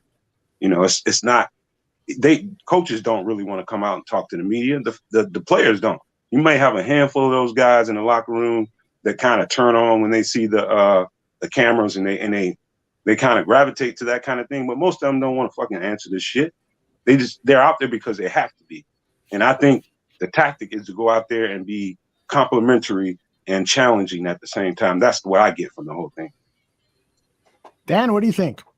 I agree with Nomad there. I kept thinking that the coaches, I don't want to say that it's before week 1. So it's easy to come out and try to tell the truth when you don't have your dicks up against the wall and answering super tough questions. But I just feel like they're adults, man, and they're just professional, comfortable in their own skin, and here to do a job in comparison with Nagy, who was constantly just lying to your face. But he tried to smile, whereas John Fox was lying to your face and didn't give a fuck if you liked him or not. But Nagy wanted you to like him so bad, despite his bullshit and giving you 5-minute answers when he didn't even answer the question. I think these guys will answer your fucking question and they'll move on. And hopefully you like them, but if you don't, they don't give a fuck. It's not like they're being assholes, but I like the fact that they're just answering the question and they seem like adults in the room. Yeah, I totally with you. The coach has everyone buying in, not just the players, right? The coach, the way he taught, he has us like in that like trance of the hits principle ourselves, right? Because now we're seeing it, we're seeing with our own eyes translate on the field in fucking preseason. So our hope starts with that, and we're all following suit with them. He's gaining all of our belief. They're grading. Flus is grading the coaches. Now, I mean, I'm not just pulling that out of my ass. He's actually grading the coaches. I mean, he's the guys that go out there and play at each position group. They're a reflection of what the coach is putting on the table. And I'm pretty sure he's probably hard on them in meetings. Like, dude, this dude ain't bringing it out here, man. What the fuck are you doing in here? So I love it, man. It's just accountability from top to bottom, and I love that shit. Yeah, that's my preference in a head coach, is that he coaches the coaches and the coaches coach the players, like a pyramid hierarchy. You know, with Matt Nagy, too often looking at his playbook, missing what's going on in the field. Eberflus is watching everything. He's got his eyes on everything. He's talking to his offensive coordinator and defensive coordinator on the headsets. And the special teams coordinator. He's involved in the whole game, whereas Matt Nagy was only involved in the offense. What did Justin Fields say last year when he said that I prefer Bill Lazor because the head coach is too excitable?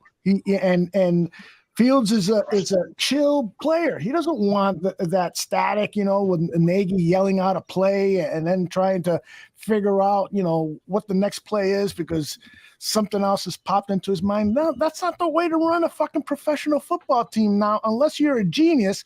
And we know that Matt Nagy is not a genius. He thinks he is, though. He had us believe for 1 year. Yeah, well, but we all know what happened in that year. It was fucking Vic Fangio's defense. And it was a bunch of trick plays that everyone was like, "Oh, that was cool." Yeah, exactly. He was. And by the end of that one season, he couldn't score points as it was. Yeah. And by the way, Dan, I wanted to ask you this question. Do you remember in that game the biggest thing that pisses me off that I can remember, and it's one of my top 5 things in Bears history that pisses me off, is in that 2018 playoff game against the Eagles. There was a moment in the game where it was like 3rd and 7, and they handed off to a running back from their own like 9-yard line, and the running back got 6.9 yards, and he got slammed by the safety Bush. He got slammed by Deion Bush like it was like he ran into a fucking brick wall, inches short of the first down. And then the Bears didn't challenge it, even though they should have challenged it just to see where the ball was placed, because what happened was they took the ball and placed it 3 fucking yards. They gave him 3 extra yards on that play in a fucking playoff game, and it was in the first quarter, but because it's the first quarter, how the hell could nobody have caught that, including Nagy himself? That adds to the destruction of that era with him. Like, and I don't even, did you guys see that? I feel like I'm the only person that saw that. No, I recall. I didn't remember what quarter it was in. I'm not going to lie. I did remember. Quarter. Yeah, I knew there was a play where they got a clear first down where they shouldn't have gotten. I recalled that, and that was a Nagy era summed up in the first season. Yeah, right there. Nagy just wasn't ready for the responsibility. Being a guy that knows what a successful football team looks like, it is not pretty, man. it's only pretty when you it starts to get okay later on in the season when you start to see the progress. But a bad team is it's almost like cliquish in the locker room. It's like you have sets of guys over here that are on this, sets of guys that are over there on that. It's just you can see from a distance. I'm not in that locker room, but I can see from a distance that team is in unison. I promise you that. And that's just Matt Nagy was just not ready for that challenge, man. He's just probably just a nice guy, man, that probably landed in a position to get a job and didn't really deserve it, man. So you know what? Fuck Matt Nagy, but I don't want to see. I hate people just bashing him like that. I hate fucking Andy Reid. Andy Reid should have one putting him on a pedestal when he didn't deserve to be on a pedestal. He should have cut Parkey, if you recall, after that Detroit game Yeah. when he hit the upright 4 times in like Yeah. week 10 or 11. Yeah. And he kept this guy around. I would have cut him after he missed the kick in Miami. I mean, you played with the Dolphins for how many? And you can't make a 50-yard field goal, which is almost an automatic, or 52 in the NFL today with perfect weather, with nothing but sunshine. And you missed that kick. I'd have cut him that day.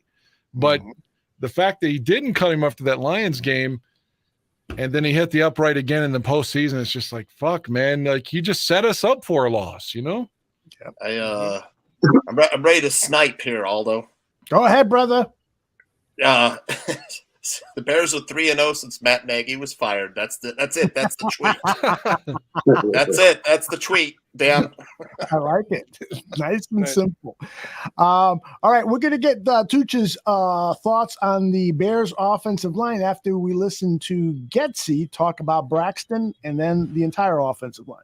Yeah, no, I thought Braxton's done a nice job. I thought, for a young guy, he came in kind of hot. We were really excited about what he was showing, and then we put pads on, and I thought that, it shocked him a little bit in the sense of, and then obviously having Robert to go against every day doesn't help. But then I thought he really did a great job of kind of digging his feet in the ground and getting right back at it. And I saw, these last 2 or 3 weeks, I thought he's done a nice job of getting better every day. So, yeah, I'm excited to see what he can do. And I think he's got a bunch of confidence in himself, too. And I think he's got an opportunity to show what he got.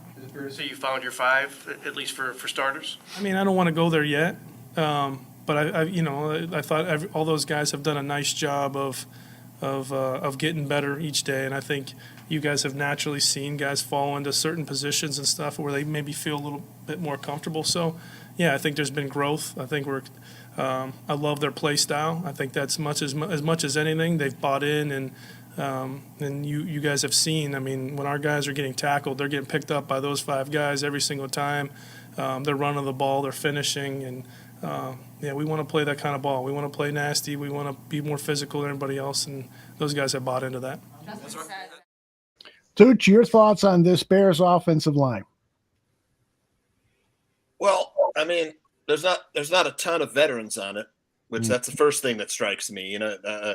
It's just Reef and Whitehair, basically. I guess Patrick, but there's a lot of young players. But I mean, I wouldn't be surprised if they add someone from these recent cuts. The offensive line, much better play, much better coached, and a very apparent lack of penalties, which is great, man. Just I think they had less than 3 penalties in this game. I mean, it's just the focus and the concentration is much improved. I mean, it's the old saying, a change of scenery, man. It's just that's as simple as I can put it. A change of scenery. It's like, change of scenery, breath of fresh air does wonders for players, franchises, and coaches. Yeah. There's still people like Hugh Heavens who are a little bit terrified, he writes, of the offensive line. Nomad, where's your level of confidence that this offensive line starting week 1 is going to go out there and protect our quarterback?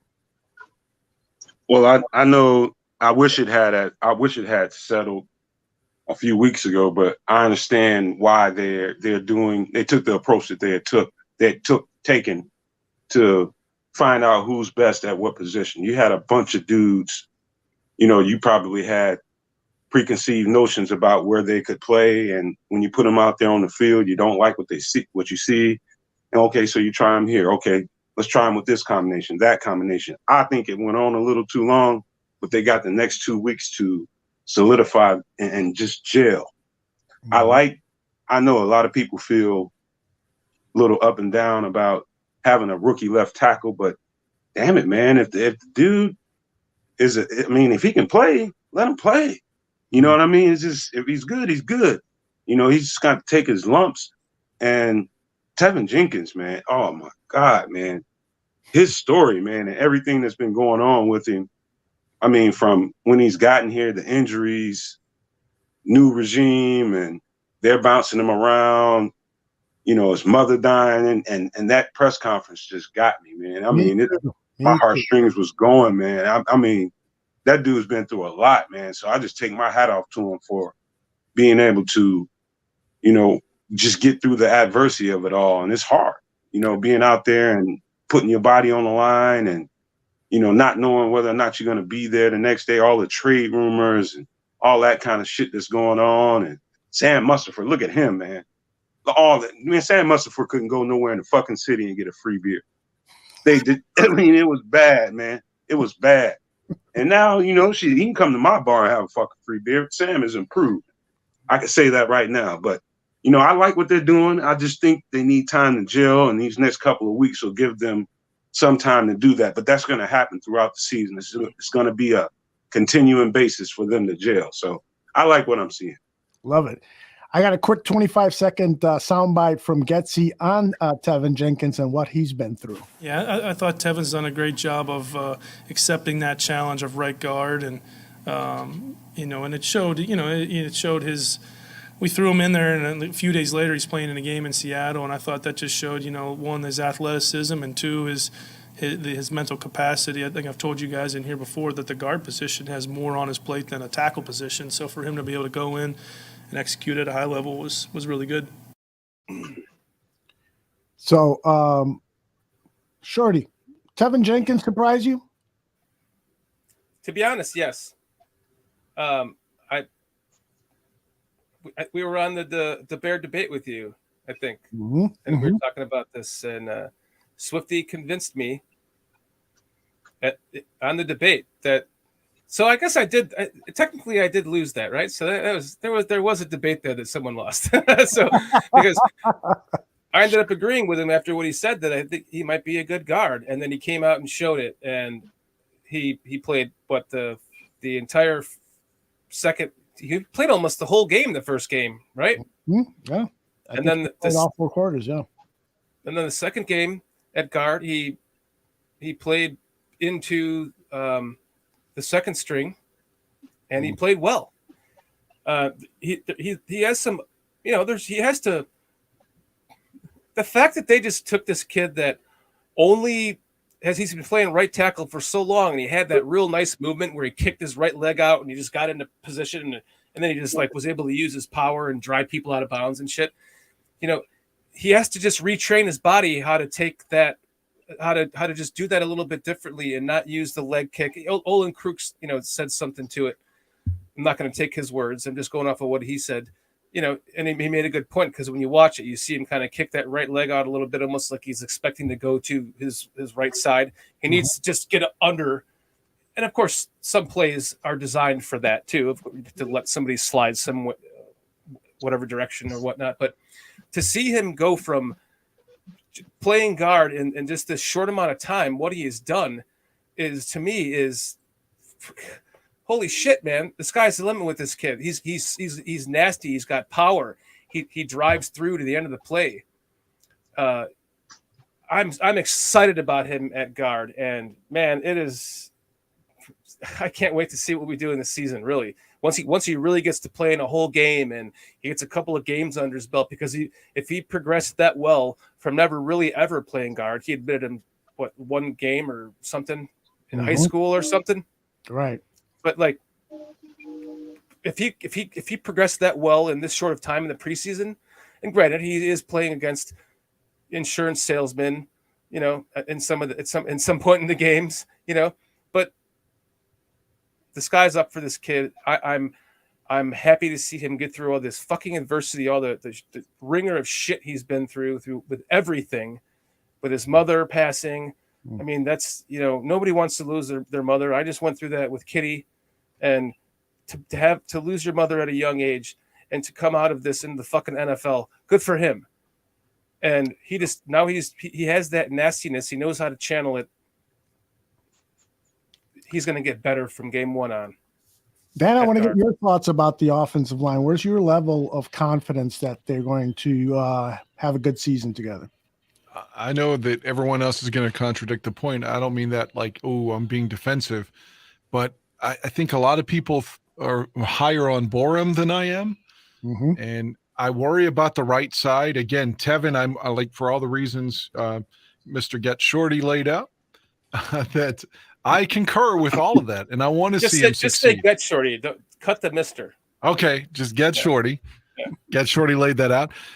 And it's baffling to me that I get on Twitter today and it says he's trending and people are saying he's still going to be traded. Like, ridiculous. Why would he have started? Why would he have gotten all this time if the Bears were trying to move him? I mean, it makes no sense. You're going into week 1. So, but I worry about right tackle. I mean, I'm sure Braxton will have his moments in week 1 or week 2 because he's a rookie, but I mean, everybody will. So I hope that the center comes back and his hand's okay. And again, on paper, though, I feel like this is a better line than last season. I think Tevin is an upgrade over James Daniels. Whether if everybody wants to yell at me or not, that's fine. I thought our left tackle, the old guy from Philly last season, did the best he could, 71. But I'd rather have Braxton there. I like our center better now. I just worry about Borum. But to answer your question more concisely, I mean, I'm worried until they prove it, but I've got cautious optimism. Mm-hmm. Yeah, that's going to be the test. I mean, this 49ers defense is a damn good defense, and so they're going to be tested. But I like what I saw against the Cleveland Browns, and I know that Myles Garrett and some of the other starters weren't there for the Browns, but that was, as Getsy said, a building block. That was a step towards that goal, and so hopefully the guys will pick things up in a hurry here for game 1. They've got, 10 days now? Is it 11 days before the start of the season? Tooch, you usually keep track of September the 11th. September 11th. So it's 12 days, right? Yep, 12 days. I am so psyched. Oh my gosh! Please So bring am it. I got a quick question for Dan, man. Mhm. Yes, sir. Dan, you ever seen the show? I'm sure you've seen the show Family Guy, right? Yeah, for sure. You gotta make me a believer, man. Tell me that character Quagmire isn't an impersonation of you. I don't know who Quagmire is, honestly. I've seen the show. Quagmire he's a pervert next door. I can take the joke, but I deserve it because Tooch took his. But I swear to you, I don't know who it is. My I don't know. My ex-wife always watched that and Bob's Burgers and American Dad. So they were always on, but I don't know the character. You gotta watch that there. You don't know him by he's the guy that goes giggity giggity giggity giggity. You don't know that one? No, I guess that was always on in the background. I just didn't focus on it. Way to get out of that one, man. That was a fucking professional, real perv, professional way to get out of that one. I'm not lying to you at all. I swear I don't know the character. There he is. I remember seeing the guy. I don't remember anything that he says. I don't see it. He doesn't have the demo. I definitely wouldn't wear that Hawaiian shirt or whatever the fuck he's wearing. No. His personality, man. He's always talking about something sexual and something crazy and perverted and shit. Like he's talking about wanting to be in on his next door neighbor's wife's fucking toenails or something. God, just I wild wouldn't hit shit. on my neighbor. But I'll take the joke though, for real. He's the guy that would have told you the story about having a threesome with someone's Greg wife Braggs. over and over and over and over. Yeah. All right, guys. I want to shift some gears here and introduce our next guest. He is a member of the Barfly Tailgate Show, and if you don't watch the Barfly Tailgate Show on Sundays at 9 a.m., they're starting an hour later. the season. Is this our pal from overseas? That's right. I love this guy.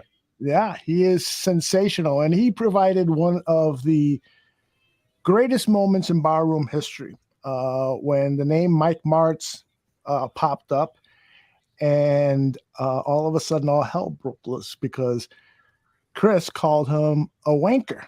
And so some people are laughing because they know what a wanker is, but a lot of people in America don't know what it is. And so I put together a little video to help explain, and then we'll bring Chris Watts in. Here it comes. I want to touch on Mike Martz. I know he shat on us last week, but he clearly didn't know what he was talking about. Actually, fuck it. Let's talk about it. He clearly didn't know what he was talking about because they played. It's a fucking wanker, mate. We need that drop. We need to take that Yeah, drop. man. He's I've a been wanting to say wanker. wanker on this show for ages, but I kept thinking none of the boys will know what I'm on about. But that guy's a fucking wanker, mate. What's a wanker? See, Wanker. Yeah. I've never understood what wanker is. well, Scotty, don't listen to this, but you're getting out. He pours his own tea. What's a wanker? He likes to create his own sauce. He is a saucier. Don't want to let them call you a wanker, Ted. It's bad. You know, the new general manager, Ryan Poles, came over from the Kansas City Chiefs, is sort of chafing when people say, hey, you're in rebuilding mode. He doesn't think they're in rebuilding mode. I probably beg to differ with him. Wanker! You're a wanker! Wanker! Right. On a daily basis, he creams his own eclair. You have problems tackling? Look out, man. If it was against the Rams, you'd be like, okay, that's the defending champs out there. But when it's the Bears? You're a wanker! I think this offense is really, really bad. I don't like the receiving core with Mooney, Pringle, and Equanimeous St. Brown. I don't like the offensive line with Borum, Whitehair, Patrick, Mustapher, and Tevin Jenkins. It's bad. It's really bad. Yeah. Stop being a wanker. And it's also just like, with all due respect to the Bears, man. it's a team we expect to be at the bottom 5. You say you're a wanker. I want to know because my mate said that it makes you go blind. No, that's rubbish. Stupid fucking wanker. I told them it could make you go blind because they said you're a wanker and you're not blind, are you, Dad? No. Though you do wear glasses. Daddy? Yeah? What's a wanker? He is Romeo and Juliet. That should do it. I wouldn't be surprised if the Bears pick number 1 overall in 2022. Like, it's going to be really, really bad. And I can see that. Wanker. You know, Fields is a guy that is not he makes a lot of mistakes, not particularly accurate at times. He's not a quick read and react guy, and he's on a horrendous team. Fuck off, you eat that, you fucking asshole, you muscle wanker! I can't believe you just said But I hear people say it all the time. Yeah, well, who do you hang out with? Hooligans.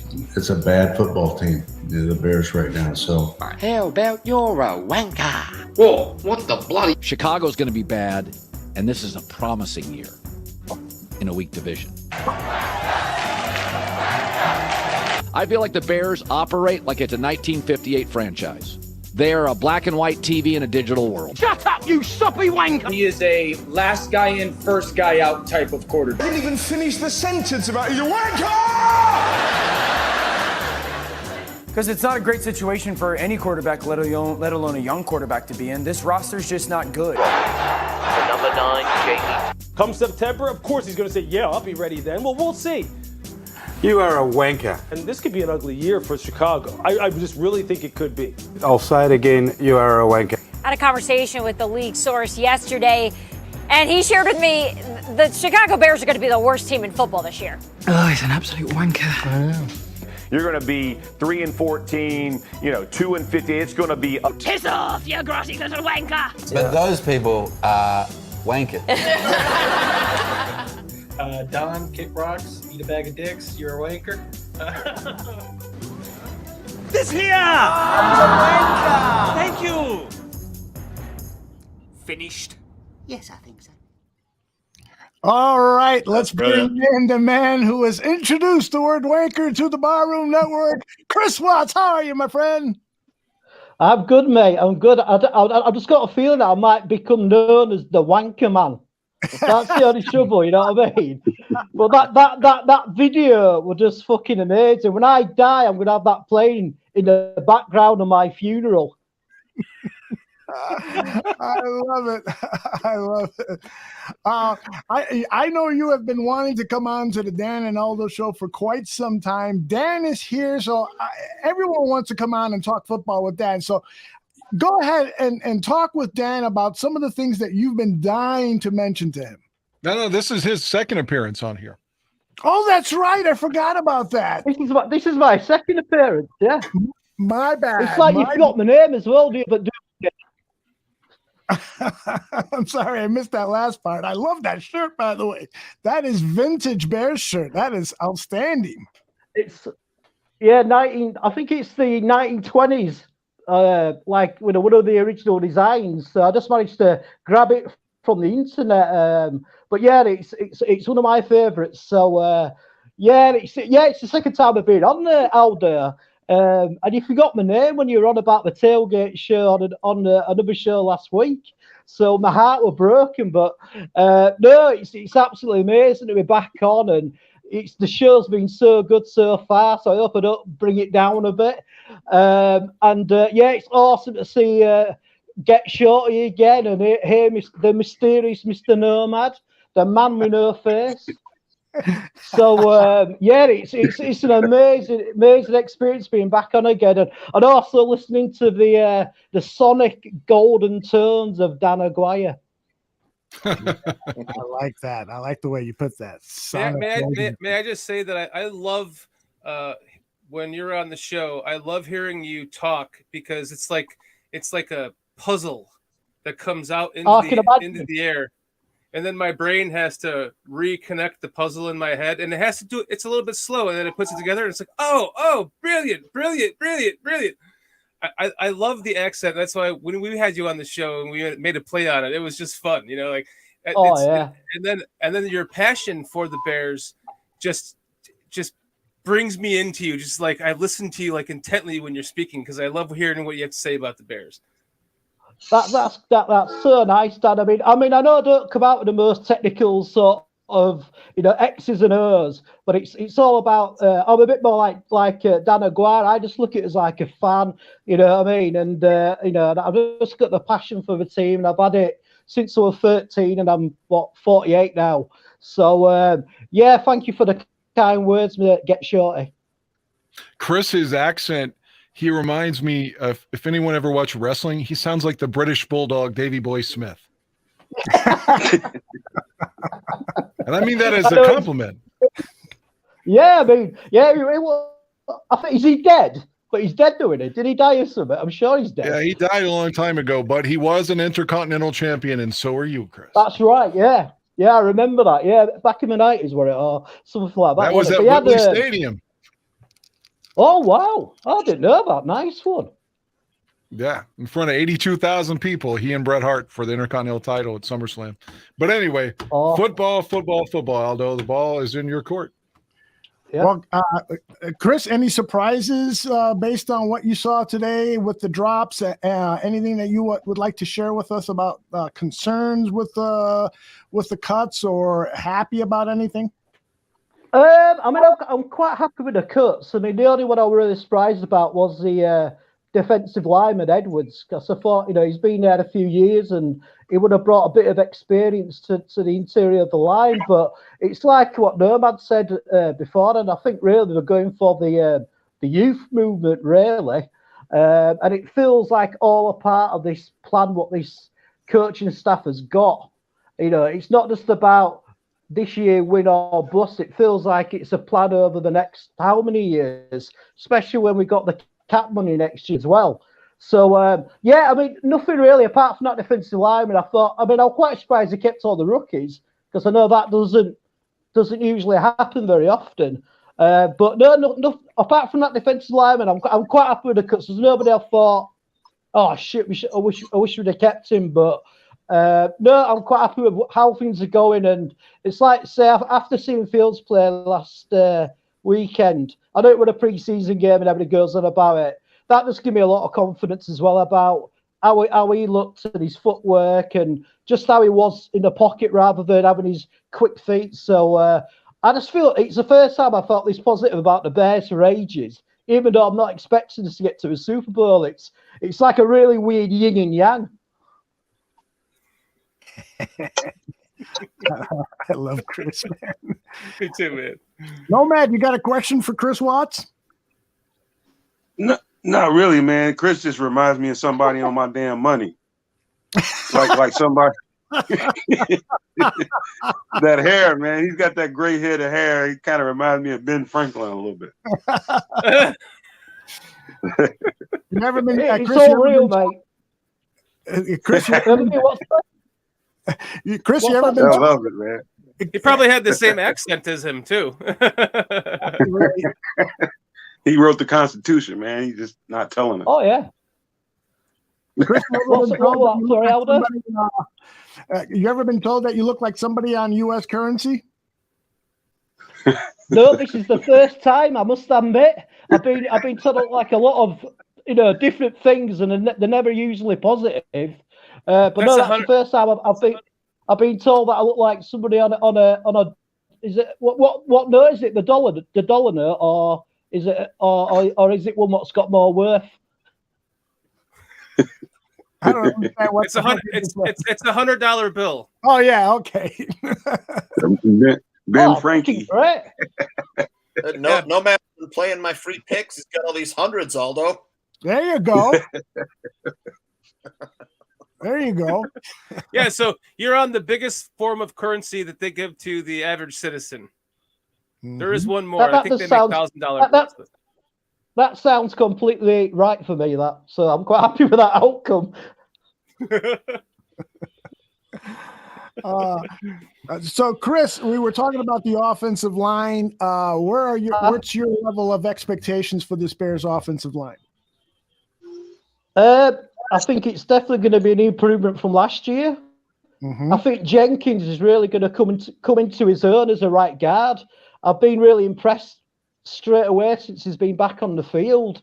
I am slightly worried about the left tackle because he's a rookie, but the guy seems to be picking up the next level so well. I mean, when he speaks, he comes over really well and intelligent. So, my expectations is better than last year, but still needs to improve, like the offensive coordinator said. There you go. Dan, you got a question for Chris? Well, no, I'm just soaking it on up. Yeah, like I told you before, at least where I'm from, everybody here is a Pittsburgh fan, so it's just good to be in the same company, man. Mm-hmm. Yeah, I never thought I'd be around a bunch of Bears fans, Yeah, I'm exactly the same, Dan, because obviously I'm in England, and it is a minority sport, the NFL in this country, so. The only time I get to talk about the Chicago Bears is really with you guys. So it's like a fucking release every week. It's amazing. Yeah. He gets to release his blue balls. That's right. His Bears blue balls. Chris, my Navy Chris balls. gets over here, man. Somebody's got to take him to White Castle, man. The guy doesn't know what White Castle is, man. That's we were talking about that when we had him on our show. Yeah. Gotta do the White Castle, absolutely. All right, let's talk a little bit about this wide receiver core, and I want to begin with Dante Pettis because he has really, really shown some skills, and as in my opinion, is quickly going up that depth chart. Getsy was asked about Dante Pettis, and this is what he had to say. No, he's done a great job. I think opportunity was presented. And he's gone out and taken it by the horns. I mean, he's done a great job of being able to have flexibility to play multiple positions, and then he's been presented one-on-one opportunities and he's won them both in practice and in the preseason games. And I think that's in our game. You got to have guys that can be able to win those one-on-one battles, and he's done a nice job of that. What stands out about his route running? I think it's his patience, honestly. I mean, obviously he has a really cool ability to play on his insteps, and then his patience to be able and be comfortable being really close to a defender is something that the great ones they're able to do that. There's no panic, and you're not making a move so far away from the guy. You're able to smell his breath and make a move, and I think that's a really cool quality he has. That's the thing, Chris Watts, about this wide receiver core. I mean, they're all guys who are really craving that other chance. And when a guy like Tajay Sharp, who had a really excellent game 2 in the preseason, and now Dante Pettis has put together a good showing, it really is encouraging, because I love the fact that these guys are getting a second shot, and they appear to be taking advantage of it. Right, Chris? No, I completely agree, Aldo. I mean, I think we've got a lot of players that are sort of on short deals, which has got to make them hungry to get to work hard, to keep playing for the Bears. So yeah, I'm all up for the attitude, man. I like all that. I like play and prove it, and I think like I said, a lot of players are 1-year contracts. They know that this is like maybe the last chance they've got in the league. So you either do it now or you don't do it. So yeah, great stuff. Excellent. Laz is asking about Trubisky. Anybody want to talk about Mitchell Trubisky? Dan Aguirre, he's closer out to you in West Virginia. What are you hearing about the Steelers starting quarterback? Most people that I've talked to think he's going to be an improvement over Big Ben. Not overall, but Roethlisberger had really been holding back the offense, according to my Steelers buddies, the last couple of seasons. But based upon all what he did for the organization, they understood why he was still there. Having said that, most of them think as soon as Trubisky throws a pick, the narrative is going to be, well, how soon till the kid from Pitt gets put in? So they think by midseason, the kid from Pitt will be playing. Nomad, what do you think about Trubisky? You think that this was all on Matt Nagy, his poor showing with Chicago, or do you think that Trubisky is just getting better because of some experience? Fuck no. Mitch is going to do him in. It's just a matter of time. If he's out there long enough, he's going to show you Mitch. And I remember one time, and I've seen different things with Trubisky that I didn't like, but Greg Gabriel kind of put it in perspective for me, and I couldn't find the right way to really describe what I was seeing with Mitch. Mm-hmm. And he was kind of saying that Mitch has no foot rhythm. And so his feet kind of have no rhythm, and they don't, if you watch him close enough, when he's back there in the pocket and he's reading, his reads going across the field, his feet don't really match it. It's just kind of like happy feet back there where he's standing fucking still. And Getsy, you hear Getsy talking about that all the time, is trust your feet. Your feet need to be pointing where you're looking. And Mitch doesn't have that. He just kind of, and he doesn't have rhythm. And you can see it if you watch Mitch hard enough and long enough. He's gonna blow it. It's just a matter of time. We know what Mitch is. Anyone disagree with that? I've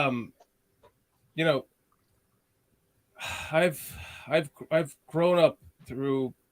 We had Jim McMahon, and I watched the video that you guys did with Dan interviewing Jim McMahon, and it put me down a wormhole of watching Jim McMahon videos, and I had forgot how fucking awesome Jim McMahon was at the time, because he had been through so many injuries that we just never really got to see him finish out his career. But if he never got injured like a Brett Favre or like a Aaron Rodgers, he's gotten injured, but not that much. Like, what would you have seen in Jim McMahon? And that's the only thing that I know from my childhood until we get this third pick in the draft. And I'm like, we have to be drafting Watson here, right? And then they trade up, and I'm like, they have to have traded up to get Watson, right? And then they draft Mitch Trubisky, and I did the same thing that the entire collective world did. We all went, what the fuck? Maybe Watson asked Ryan Pace to play with his butthole, though. Maybe, and he right, but then because of my just lifelong hope, and just I've done nothing but scout quarterbacks my entire fucking life. It's like, what do you do when when the draft comes around, the first thing that I'm sure all of you did too was hop right in the draft and start looking at quarterbacks, right? Who can we get in the third round? Who can we get in the second round? Who can get? Well, we can't get a quarterback in the first round this year. Maybe we get one in the third. You know, Dak Prescott goes away. Tom Brady goes away. I've said this before to my nobody believes me, but I'm going to fucking say this on the air. This actually happened. I used to do a draft board with all the different players and da-da-da. I'm like, Tom Brady's still there. Tom Brady's still there. Tom Brady's still there. Why not draft Tom Brady in the fourth round? But that was me growing up as a Bears fan searching for a quarterback. Then we get to Trubisky.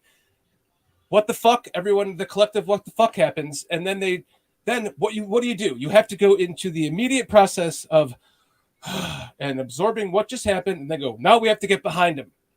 We have to love this guy, because when's the last time we drafted a quarterback this high? Mm-hmm. And so we all do, right? And we see him progress. He starts to do some things really, really, really well. But there's one thing that he couldn't do, was that like deep post. He just always overthrew the guy or underthrew the guy. He just couldn't. And to what Nomad was saying, it has to do with his footwork, but it also had to do with the way that his ball came off his hand. It was almost like he was palming it instead of flicking it with his wrist. Like in the video feed, you can't see, but he was almost like he was throwing it off of his palm. Mm-hmm. Like he still does, and instead of like you see with Rodgers or even with Fields, flicking it off the wrist and creating like that as you're throwing it, you're creating that twist with your hand. So when you're done with it, you see that like come through with it like that. He never had. You that believe motion. in the guy or not, man? You believe in him or not? So then he started to do that. He started to throw that pass. He did that on the Bills, and when he torched us, even though it was the preseason. I don't care that he kicked our ass in the preseason. It's the fact that he could throw that pass. So I do believe in him on the Steelers. I think that he actually might be able to, with some coaching on the Steelers, some good coaching, they can get the best out of him. And if he can make that deep post pass now, they could be in for something good with him, because I'm not sure what Steelers fans. I'm sure they're all probably in love with the first round quarterback, which is against him. Mm-hmm. But I have high hopes. I'm looking out for him in the season. I wish him well. If he can get it together, I think he. But Nomad almost made me want to say fuck you, Nomad, because you're right. As long as if his footwork isn't corrected, then it's never going to be corrected. And sorry, I like to go on rants. That's why I need to just back off for a while and let you guys talk. No, that was good. You can just bring me in for a question and give me a 2-minute rant. Trubisky's a fucking may pop, man. He may pop at any goddamn time, and you know it. We spent 4 years with him. Come on, man. We know what they got over in Pittsburgh. Stop the bullshit, man. He's a bust, and they got a bust. So you're saying that you believe enough in Matt Nagy to have gotten the best out of him? No, but Mitch is still Mitch. Okay, so then how can you can't even count that? It's like, how can we count Justin Fields' first season with Matt? We don't. We've all collectively not counted it. That's why, but the media has, right? The national media has. And so we're the ones that are collectively saying, we don't buy into that shit. We know what we saw from a coach that under Nagy and to this coach, right? You see the difference.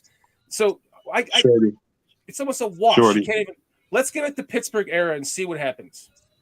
You know damn well, right when it counts, Mr. Trubisky gonna trick it the fuck off. He's gonna trick it off like he always does. Dude, Nomad, go look at his fucking stats. He's like the third best quarterback of all time in like 3 categories. Like touchdown, intercept. You talk about interceptions. His touchdown interception ratio is like the best. So, what are you, pregnant with Mr. Trubisky's baby? No, I'm just saying he might. If we're all sitting here and shitting on the Matt Nagy era all night long, then how can we be so submissive to think that Trubisky wasn't the problem? Of he wasn't created by Matt Nagy. Matt Nagy didn't make him the problem. And if he had a good coaching staff like the one we have right now, they could have gotten the best out of him. What was his record in college? Do you know? It was like 9-2 or something. No, kind of backwards. He didn't win that many fucking games. How they came to the conclusion to even consider him as a draft pick is fucking hilarious. hilarious with a I guy agree that with just you. won the national fucking championship. I agree with you. Deshaun Watson just won the fucking national championship against Alabama. And that's questionable how they even got to the point where they would even draft Mr. Trubisky. I'm a Bears fan right now, but I agree with you there. That right. What you're saying has nothing to do with what I was saying. We can go on that rant, but what I was saying had to do with after they drafted him, trying to buy into him, and like critiquing everything that went right and went wrong, and then realizing that you have the Matt Nagy factor that could be something to do with it, and he might actually do something well, and he might be a good quarterback in Pittsburgh with good coaching. Is all I'm saying. But yes, they could have drafted I love Watson. y'all too, man. I love y'all too, and it's not a race thing. It was a winning thing. Deshaun Watson was a winner. Mr. Trubisky was not. That's just as simple as it gets for me. To bring it to 2022 briefly, the reaction I had when the Bears drafted Trubisky was like, ooh, that guy, I didn't see that coming. The same way I felt when San Francisco drafted Trey Lance. I was like, that guy?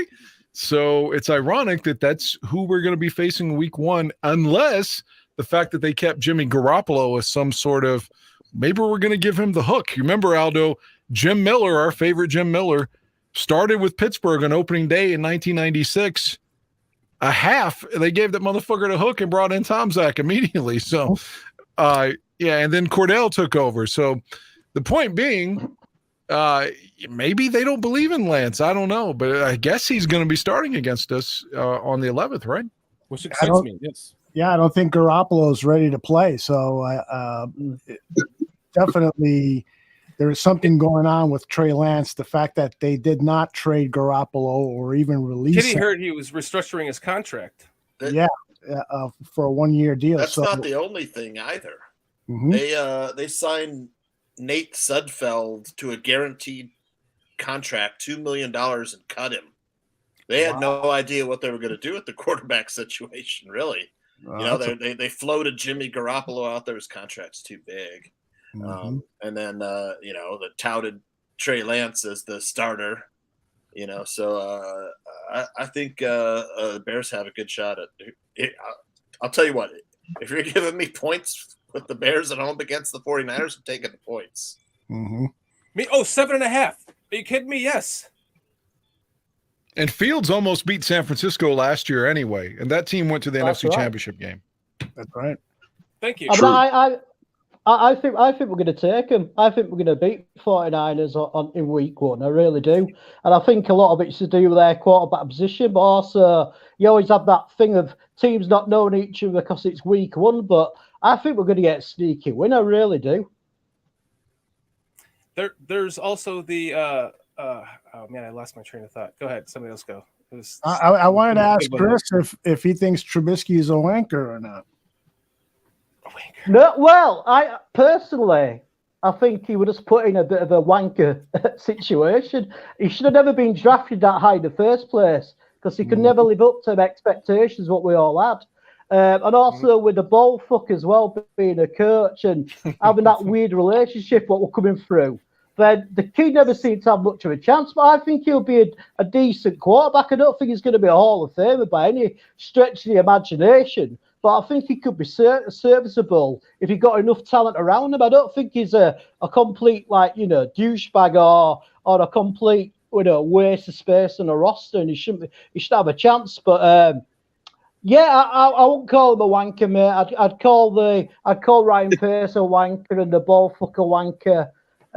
For picking him that high in the first place instead of Watson. There you go. Aldo, you know who Trubisky could be in my eyes, honestly?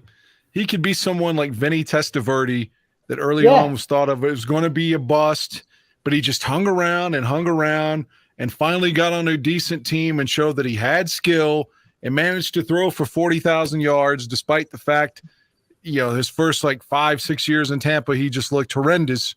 And he had 35 picks in one season, but he stuck around and showed everybody he could ball. I think that could be Trubisky, but no one's ever going to, think that Vinny should be in the Hall of Fame. And I think that's the same thing with Trubisky. Vinny still had a very solid career. Mitch could do that, but he could be out of the league in 3 years. But I still think he's closer to Vinny than just out of the league done, Mm-hmm. You mind if I say something, Aldo? Because I agree with Dan on that part. And I want to be clear. I don't mean to cast Mitch off to the wolves. Yes, he did suffer Matt Nagy. Yes, he did suffer, Matt Nagy trying to turn him into something that he is not. He was not the quarterback Matt Nagy was trying to portray him to be. It just wasn't his skill set. However, he was not warranted for that pick at that given time. I will say that just Deshaun Watson was way more talented. He was a proven winner. And that really upset me at that time that we would choose Mitch Trubisky over a proven winner. That's just, it didn't have anything to do with race. I don't give a fuck. The guy was green. I don't care about their color. I don't. I just looked at a winner and somebody who wasn't proven. That's just all it was for me. And at first I got upset thinking, well, then this would have just completely tarnished the Bears organization if that would have happened to the Bears under their watch, what happened to him. But then we would have gotten 3 first-round picks out of it. So we would have. You're talking about Watson with the ass play stuff. Yeah. Right. Yeah. The ass play stuff. Yeah. To finish, I did remember my point when I was talking about back to the Justin Fields thing, the revenge factor of the 49ers game. They passed on him in the draft. And now he's playing them in the first game of the season when he's ripe and ready to go. Not to bring that back up, just to finish what I lost my point on. He mentioned that too. Yeah. Yeah. And thankfully, he had a small revenge game against Cleveland and did so well. Yes. Even though their starters weren't necessarily playing, he still threw for 3 touchdowns. Fuck it. The confidence of that, even though it was preseason, he's ripe and ready to go, man. I'm so excited for him. Danny, do you think Deshaun Watson wears a diaper to the masseuse parlor? I can tell you what, if he did, he shouldn't now, because if he fucks up again, he's going to be one of these guys that's just out of the league like they did Jeff George or Colin Kaepernick. You're just done. Yeah. Speaking of winning, kind of look like Mitch Trubisky Sr. a little bit, don't he? I remember back during the post-draft that Deshaun Watson was off the Bears board because of knee injuries, or they didn't like the medical report on Watson's knees. John Fox wanted him. Yeah. It was Ryan Pace that didn't want him because he was enthralled with Mitch telling everyone he was Jim McMahon or whatever at their dinner. Remember? Exactly. Yep. And he said he was going to draft a quarterback. He wanted to draft a quarterback every year, and he drafted one. He drafted, he drafted 2, but he had to trade up and trade the farm up to get him. Yep. And he passed on a Dak Prescott. There's other players he passed on. Was he around? No, he couldn't have been Patrick around for Mahomes for one. Even Kirk Cousins, Aldo and I. Patrick Mahomes. I mean, did everyone really have Patrick Mahomes at the 3rd pick in the draft, though? Aldo and I did. Go on to. Wow. Okay. Yep. They could have. If that's the case, they could have just sat there and drafted him. Mahomes was, and Tooch too, our preference over Watson. I feared Watson's interception totals in college. Yes, he had that big game experience, like Nomad said, and he had the pedigree. But and Trubisky, I hated the idea of a guy who was just a 1-year starter in college being drafted that high. But Mahomes was the new era quarterback, and everyone was saying, well, that Texas A&M run and shoot offense, that doesn't translate to the NFL. Hey, have you been watching the NFL lately? That is what's happening with offenses throughout the NFL, is what Patrick Mahomes was doing in college. Offensive coordinators have gotten smart. We have less time with these players, so let's adopt what they've been doing in college and bring it to the pro game, so that way these young quarterbacks are ready to rock and roll from the get-go. And so, Mahomes had mechanical issues that needed to be corrected. But what I saw on tape was fucking magic, man. I wanted him, just like I thought he was like a Brett Favre with creativity, So, did you ever see the video, the draft night video in San Francisco's War Room when they made the trade? They showed John Lynch, and he was like, "Wow, who do they want?" After the Bears trade went through and they traded up, he was just like, "Wow, who are they going to draft?" even John Lynch was like, they really want to trade with us? Mm-hmm. Right. I know. I couldn't believe. Right. They're like, okay.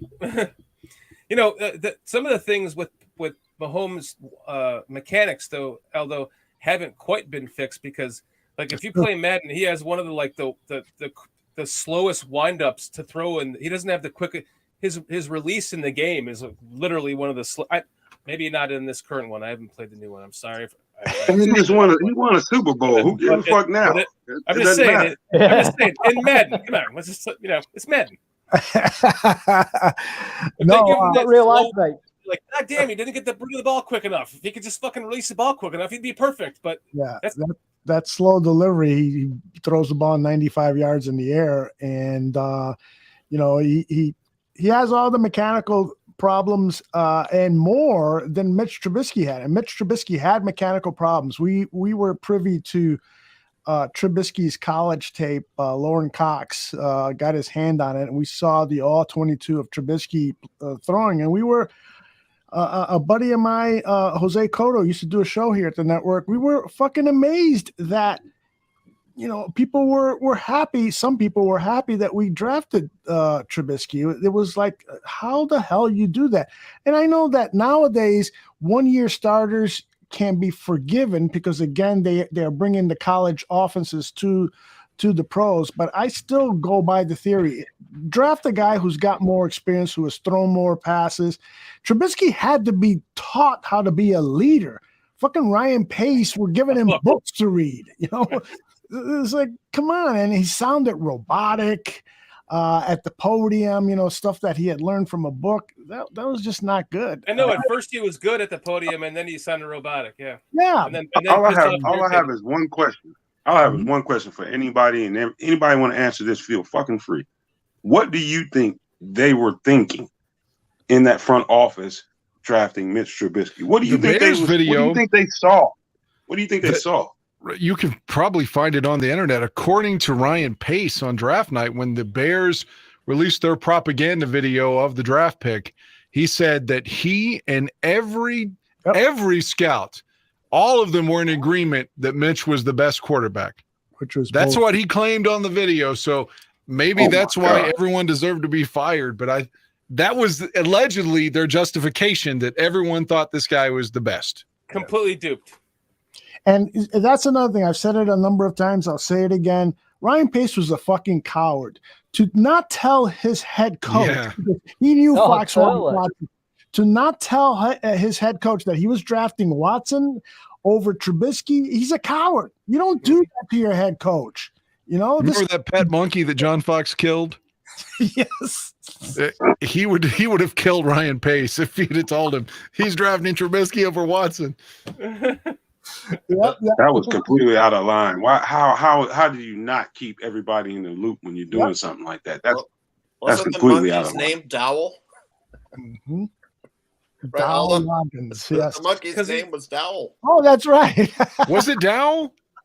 No, are you just joking about the offense coordinator? Okay, yeah. I forget the name of the monkey, but I didn't make that story up. Loggins, that's true. Yeah, but Loggins was the coordinator, but Fox really did kill a monkey accidentally. I didn't make that up. Yeah, when he was a kid, I guess he tied the monkey up in the back porch, and then the monkey jumped over the porch and hung himself. Which is not funny, but it's funny. It's not funny. I was laughing when he told the story. So, Peter, I'm supporting you, Peter. I don't want nothing to do with these motherfuckers. But Pace knew he was getting rid of Fox after that year. That's why he didn't tell him. Which is stupid, right? I mean, why should have just fired him then, right? Right, exactly. And go to Virginia. I'm sorry, I wasted some of your money here, but we're bringing in a new quarterback. It's better that we bring in a coach who can work with him from the beginning. But unfortunately, he would have made the bad decision because he brought in Nagy after a year. So. Right. On that video audio I sent you of Cutler and Urlacher, it was interesting to hear them both agree that the Bears' mistake was firing Jerry Angelo. Yeah. Because, he had been there I heard that too. It truly was. I heard that too. It was. Yeah. Seriously, look at what Jerry Angelo built with that team. Mm-hmm. And as soon as they get rid of him, it's been a fucking clown show. Phil Emery, and Pace, and they're both in Atlanta. I mean, they both are. This is like the Shitlanta Bears, or the you know what? You know Shitlanta something, Bears man. down here. You know something? I'm always a very glass half full guy. I was very optimistic when it came to giving everybody a chance, whether it be Ryan Pace, whether it be Mr. Trubisky, Matt Nagy. I'm always going to be optimistic and give those guys the opportunity. But when Ryan Pace did that, I knew he was a stiff from that point on. I knew it. And it was just a matter of time before everything trickled down and we ended up where we are now. Yeah. Hey, speaking of that, Cutler, Urlacher, I want to play the second part that Dan cut together for us to listen. This is again from the Uncut with Jay Cutler. Jay's podcast. telling us he's uncircumcised. It's uncut. That's why the title. I get it. You want to set the second part up? Well, this is relevant because of the Arlington Heights stuff with the stadium, and they go back and forth on that. On Brian doesn't think that the Bears would be doing this for a Super Bowl, and Jay disagrees. Mm-hmm. All right, here we go. I remember when I got to Chicago, and I mean, the defense was disgusting. Yeah, we were solid. I was thinking about this the other day, Jay. So your first year, I got hurt, broke my wrist, missed the whole season. Yep. Your second year, we go to the NFC Championship game. Uh-huh. Your third year, you get hurt. You busted your thumb up week 10. Yeah, we were like 8 and 2. 8 we were 9-1, 7-3. We were 7-3. We ended up 8-8 after you got hurt. Yeah. And then your last season, we were both healthy, or I wouldn't call me healthy, but I was on the field. We were 10-6. And then they split it, and then they busted our team up. They got rid of Lovey, or they fucked up because they got rid of Jerry Angelo. Yep. The year before, and then they started busting our team apart. Yep. Terrible. You weren't there for the Trestman years, so that was a wild ride.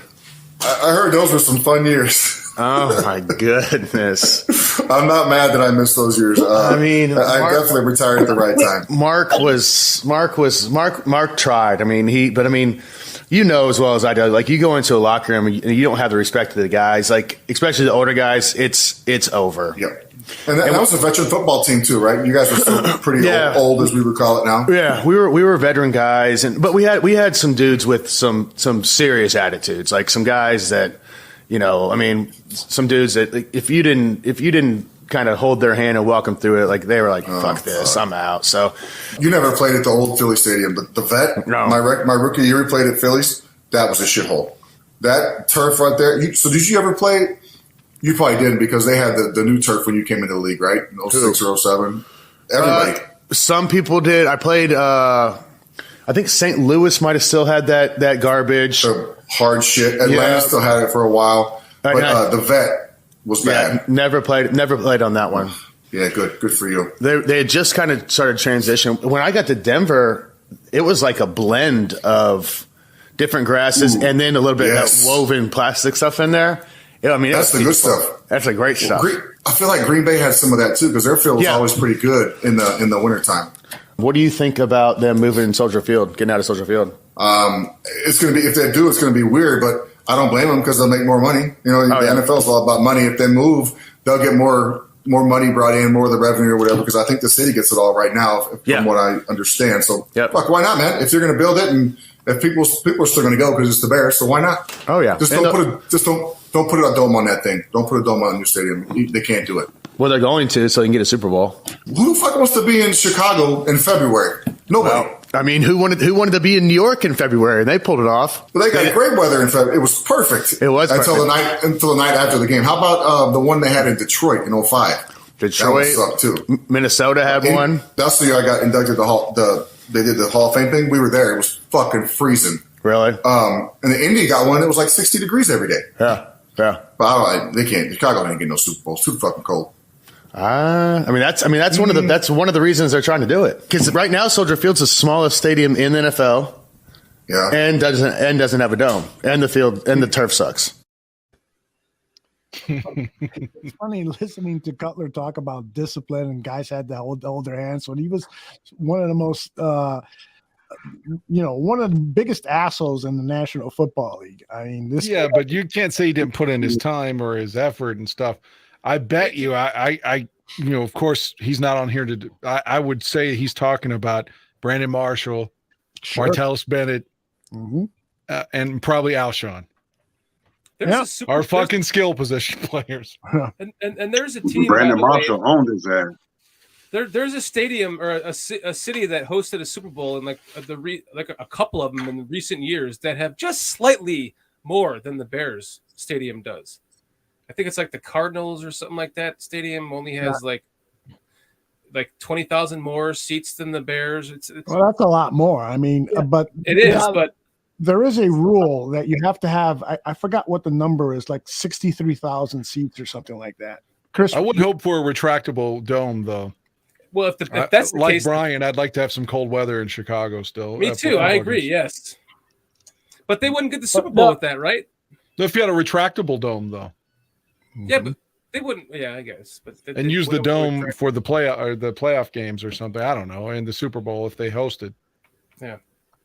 You know what, man? Jay Cutler looked like to me, I don't know what you all observed, but Jay Cutler appears to be a guy that just went through the motions his entire career.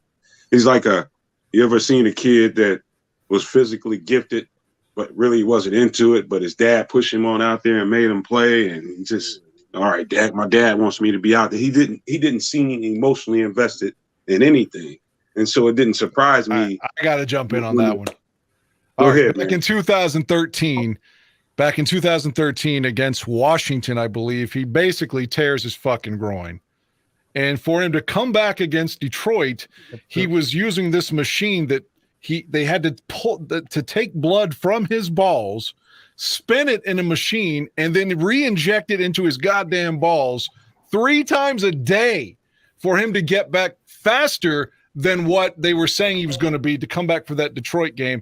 I think he ended up missing 1 or 2 games there, but he got back by doing this ball torture thing with his scrotum.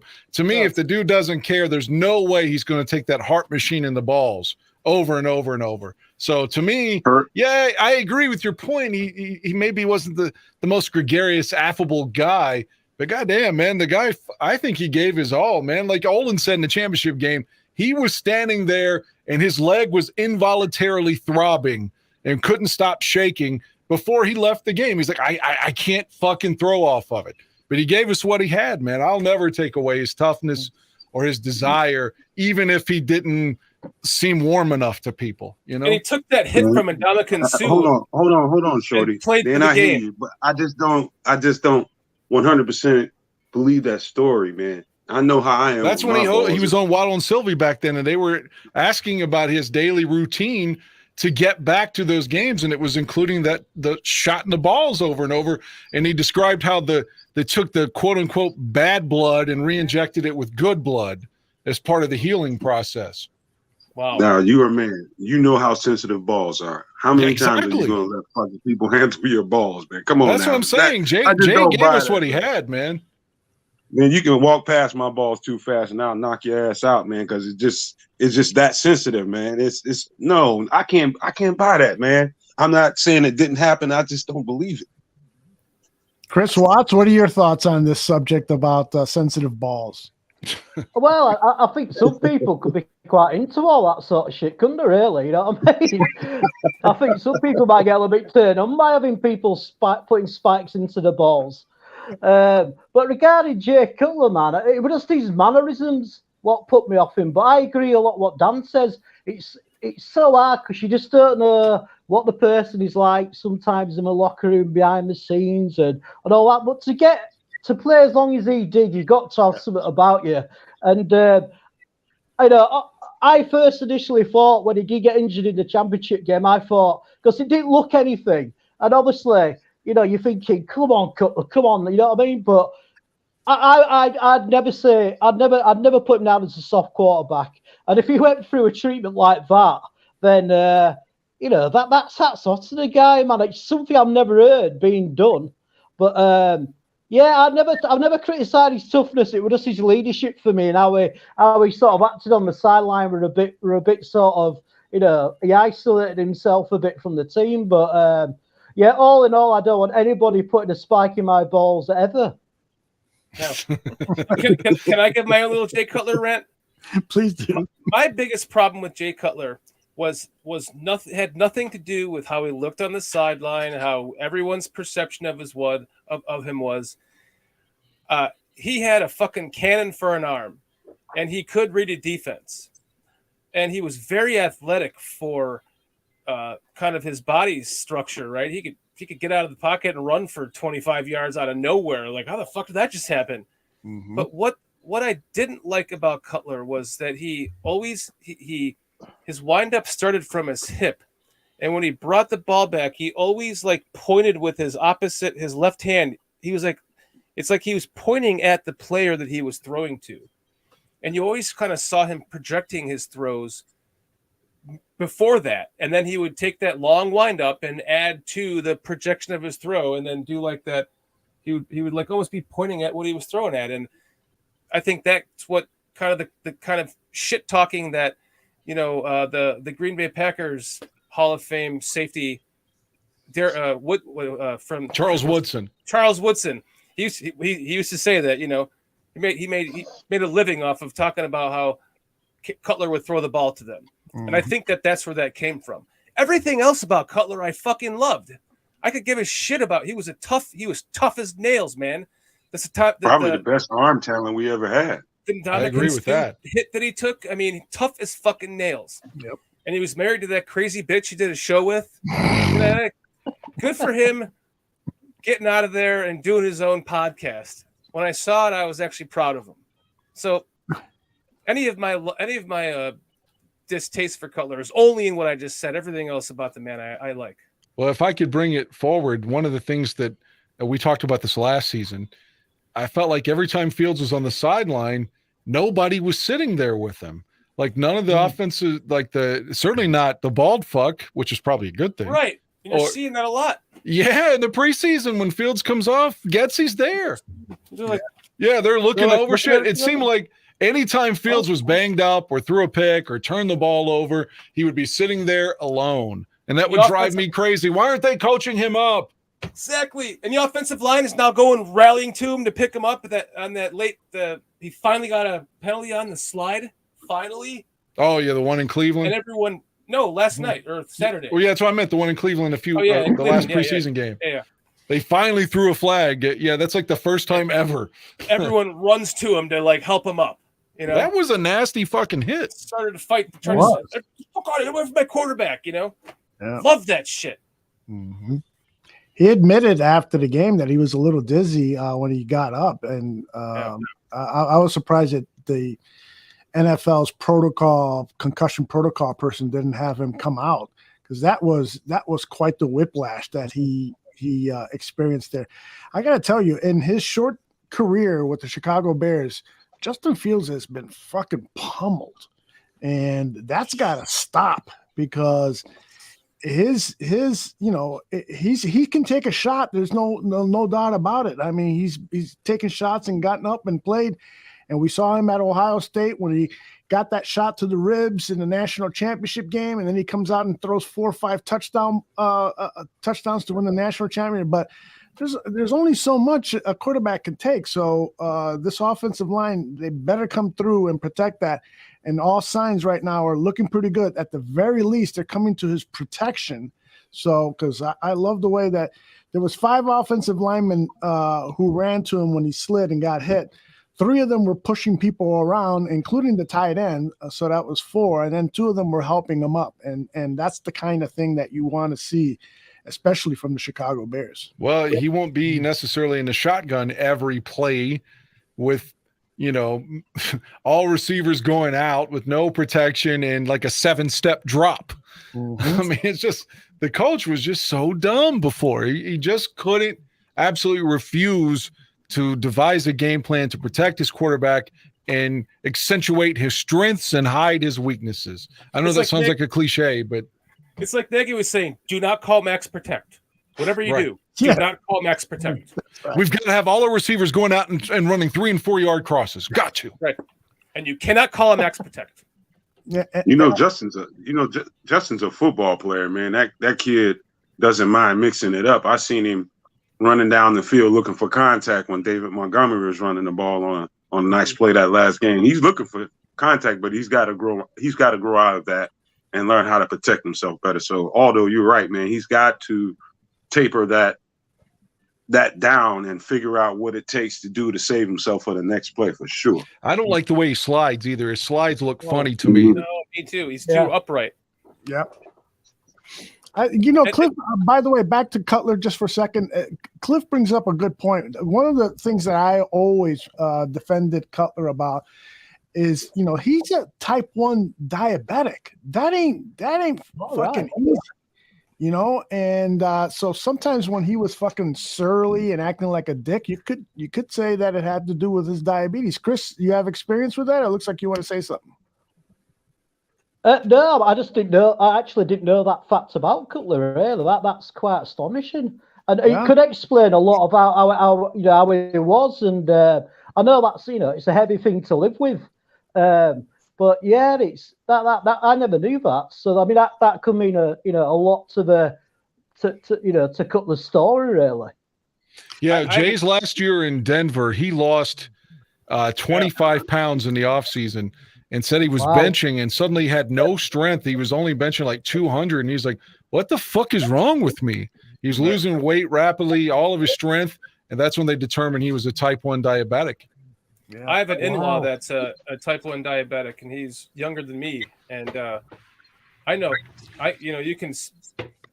can see kind of some of Jay Cutler in him. I really can, as far as like all the fat girls that like me, they type 1 diabetic.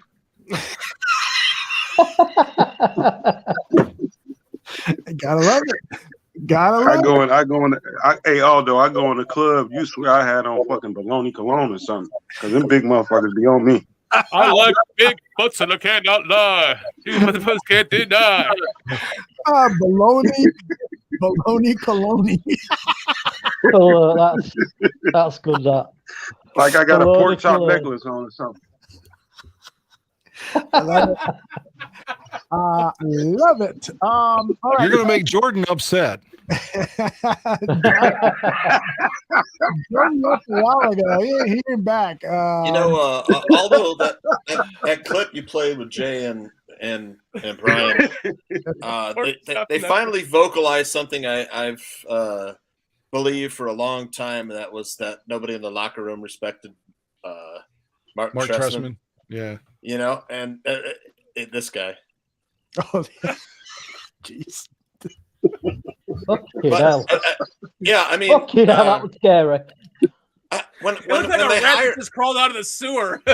when they hired that guy, I was like, "What the heck are they doing?" There's, this is like they had just fired Lovie Smith, who was 10-6. Like, this guy's going to command the locker room as a head coach. I just never bought it. Yeah, me too. And that ended up to be the truth. I mean, that they just told us.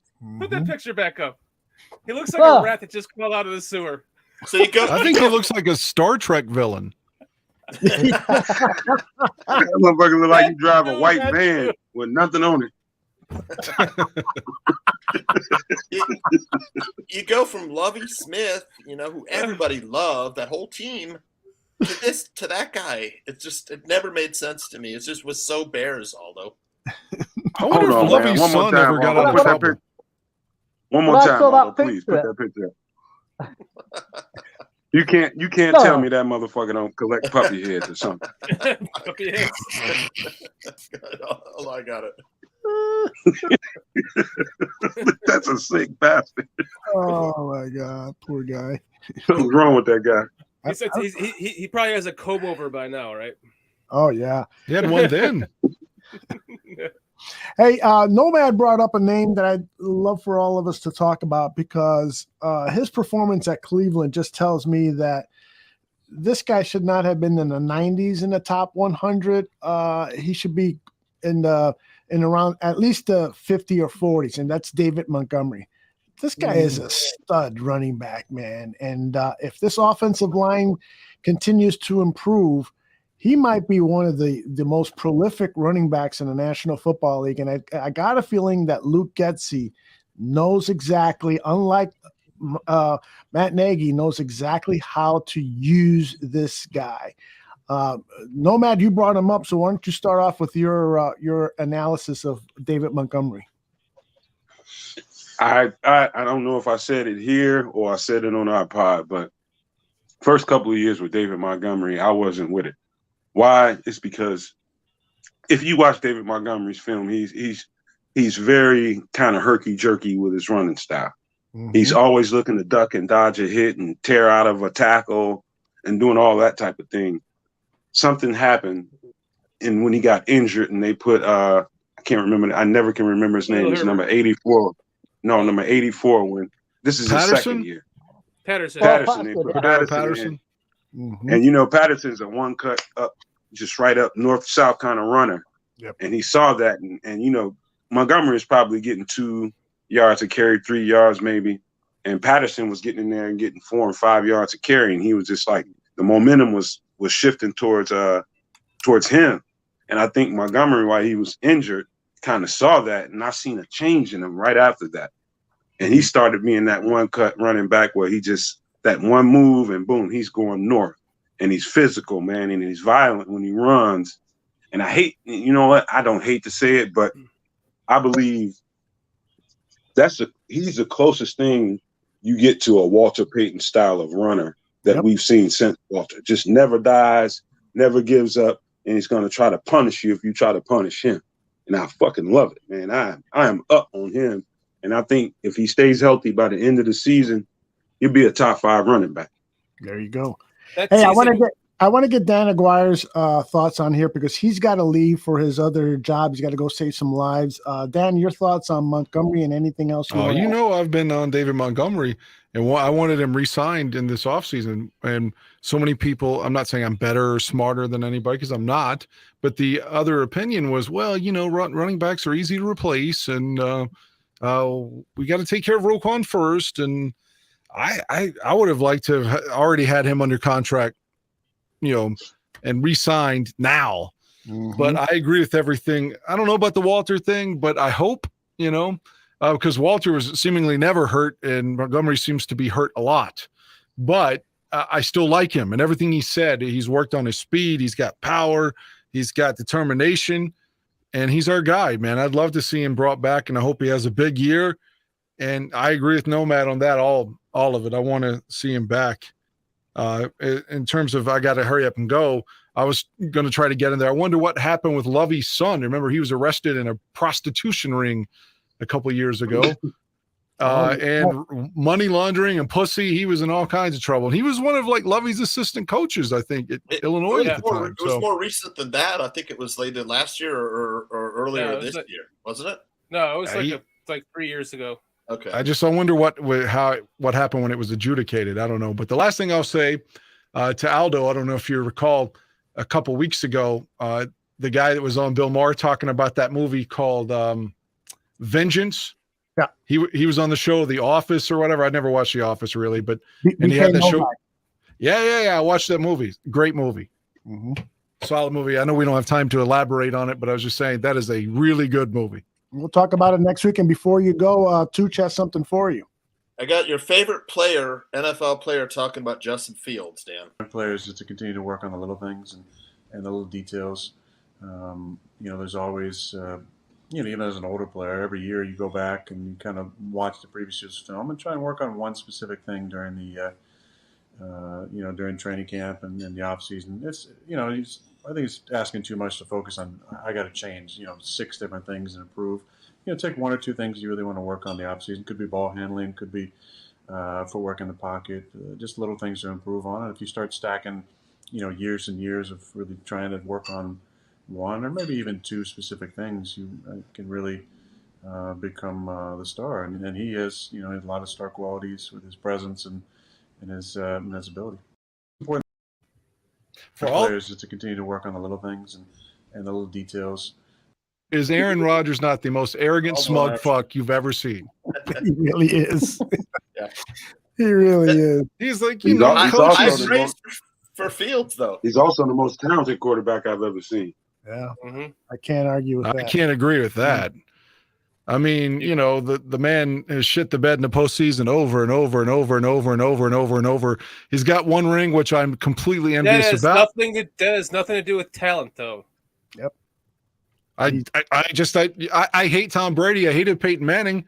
You going to tell me he's better than them? You going to tell me he's better than Marino? He's better than Elway? Yeah, Better than Joe Montana? Talent-wise, yes. With his overall ability to Talent-wise, move. yes. You know what? God damn it! I mean, you're going to sit here and make me defend Aaron Rodgers, but fuck, I have to because I can't stand him more than anyone in the world. But to disagree with you, Dan, I have to respectfully disagree with you. His ability to move around in the pocket and his like vision and his ability to throw anywhere on the field with perfect accuracy and perfect arm and wrist with the flick fucking and finger bubble flick. around him, he's not allowed to get hit like any quarterback in the generation before. Every time he gets hit, they change the rules. Oh, you can't lay on him. You can't go this way. You can't hit Aaron. Aaron's always had the refs throwing a fucking flag if you just touch him. That's happened in Bears games before where someone literally just touched his shoulder pads and they threw a flag. You put him in 1990. You see Leonard Marshall hitting Joe Montana in the NFC Championship game, and Montana misses 2 full seasons because of the hit. Like, that dude took fucking shots. Look at the one Montana took in 86 against the Giants. Fucking Aaron Rodgers has never been hit like that, has everything given to him, and he's fucking placated, had his balls powdered every fucking year. You know what he does? He fucking loses. So I'm tired of people putting him up on this fucking pedestal, and he doesn't deserve it. If you all want to suck his dick, that's fine. But this dude is over fucking rated. No, Dan is right. Dan is right. Wait, hold on. Dan is right. He's a weird motherfucker. Let's say that first. He's a weird motherfucker, and I don't like him. But I won't deny, as a football player, that God-given ability. He's the best thrower of the football I have ever seen in my entire fucking life. There's no one on this fucking planet that I hate more than Brett Favre and Aaron Rodgers. And the fact that somehow you just, everyone that knows me, I just got an argument against you. One of my I love how you're thinking of as the Bears because it's exactly the same as mine. And I can't believe I just got in an argument for Aaron Rodgers against you. No, it wasn't an argument. It was an argument. It was a debate, right? No. We're just guys in a bar room. We're just guys talking. No, all you got to say, Mr. Shorty, is that he's a fucking wanker. He's a fucking wanker. He's a fucking wanker. He is a fucking wanker. Fuck all the bullshit and all this. He's just a fucking wanker, talented of all time. That's all. But he is a talented fucker. Hate his guts. I hate his fucking guts. When you see my Packers rants, you're gonna shit your pants at. My Packers hatred is just. I'll talk all about that in the future, and you'll see. And you'll. I concur with you on that, but to me, like I said, the bottom line is I do got to go. And I'm not trying to do like a LeBron, Jordan kind of comparison here. When the people are always, you can't even put LeBron in Jordan's category. I'm not trying to do that because they're from different eras. But the point is, the rules are catered to him now versus a quarterback that just got the shit beaten out of him over and over and over, like an Elway, a Jim Kelly, a Montana.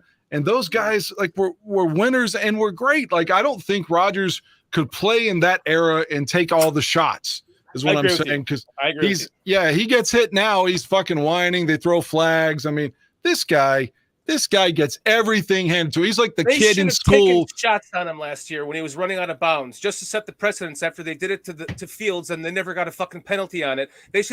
Nagy should have been like, hit him out of bounds when he's running out of bounds, just get the fucking penalty, just to set the precedence, and then he won't do it again. Right? He's like the kid in school that got a fucking sports car when he was in 10th grade and looked down on you because you couldn't drive yet. The guy's daddy always handed him fucking money. That's who Aaron Rodgers is, the fucking rich kid that you just want to see get his ass beaten. And he goes to Aaron Rodgers family. Is. Yeah, exactly. This is the year.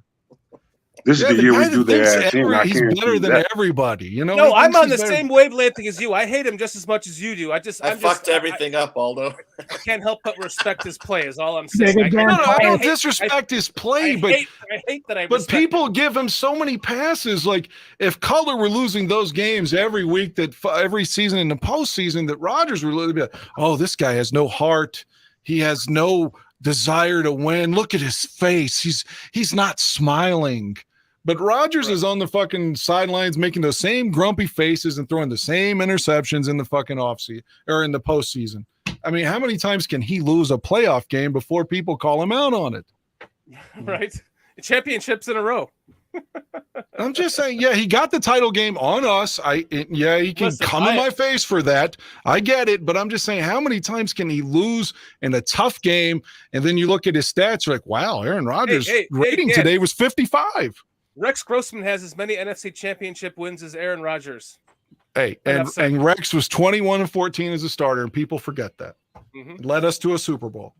He lost the Super Bowl, and he played terribly, but still. All right. Dan, go save some lives. All right. I gotta Danny. go. Hey, gentlemen, nice meeting you. Thank you, Shorty. Dad. No, I have no bro. animosity toward anybody. So nice to meet you again, Shorty. Chris, I love you. Nomad, love you too. Aldo, everybody. All right, so. Danny. Great meeting you, It's all Dan. love. Love you, Danny. Yes, sir. Take care, All mate. love. Take Be care. well. Everyone be well. Later, wanker. No, just kidding. I do wink, and I love it. He's a terrific wanker. All right. I want to spend some time. We've already talked about the fact that the Bears Country podcast is coming to the Barroom Network, but there's another new show coming to the Barroom Network, and that is a show hosted by Johnny Santucci. Tell us about it. Well, it's going to be called Weekend Sports Betting Tips. And I hope to have my partner in crime, Anthony Inglese, probably the best handicapper I know out there. Really great job every week. He's a grinder. And I have a bunch of others, guests, handicappers, and giving out a few plays, helping people with advice, mobile sports wagering, and, tips, how to avoid doing the dumb stuff. And hopefully get some interaction and make some people some money on the side. So will you be handicapping, like on Saturday, you'll be handicapping college football games and the college football and the pro games as well? Yeah, and I mean, baseball's still going on, probably, through part of October. Try to get some baseball in there too. And college basketball, of course. Aldo knows how much I love college basketball, and that's my best sport, where I make most of my money every year is college basketball. I like the college football season. I like it this season. Gave out a free play today. That was a winner. Tampa Bay Rays over the Marlins. A little. I'm doing pretty good with my free plays, man. Recently, if I lose, I pick it right back up with a little mini streak. So I've just been lucky. Usually I suck at baseball. This year I've been lucky. So, but I got work on a team. Other handicappers will be on. Hopefully, will be appearing on the show, and the office that helps promote my Twitter account will get us the guests. So hopefully, guys enjoy it, and if you interact or asking for tips, you want to ask about a game, whether myself or any other guys can tell you the best play on that game, be sure to tune in. So give us a winner of the NFC North based on these odds. The Green Bay Packers -182, they're the favorite. Vikings at +265, Lions at +900, and the Bears at +1400. Should Nomad put $100 on the Bears? I don't know about $100, but I mean, certainly at 1,400, man, you can throw a $10 bill on that. You got $140 at the end of the season if they'd happen to win. But I mean, the value, there's no value on the Packers at 182. -182. You gotta lay down $182 to win 100. So the thing you'd want to do is if you like the Packers to win the division, you parlay with that with another team like the Rams or Buccaneers, and then get around to even money or plus money.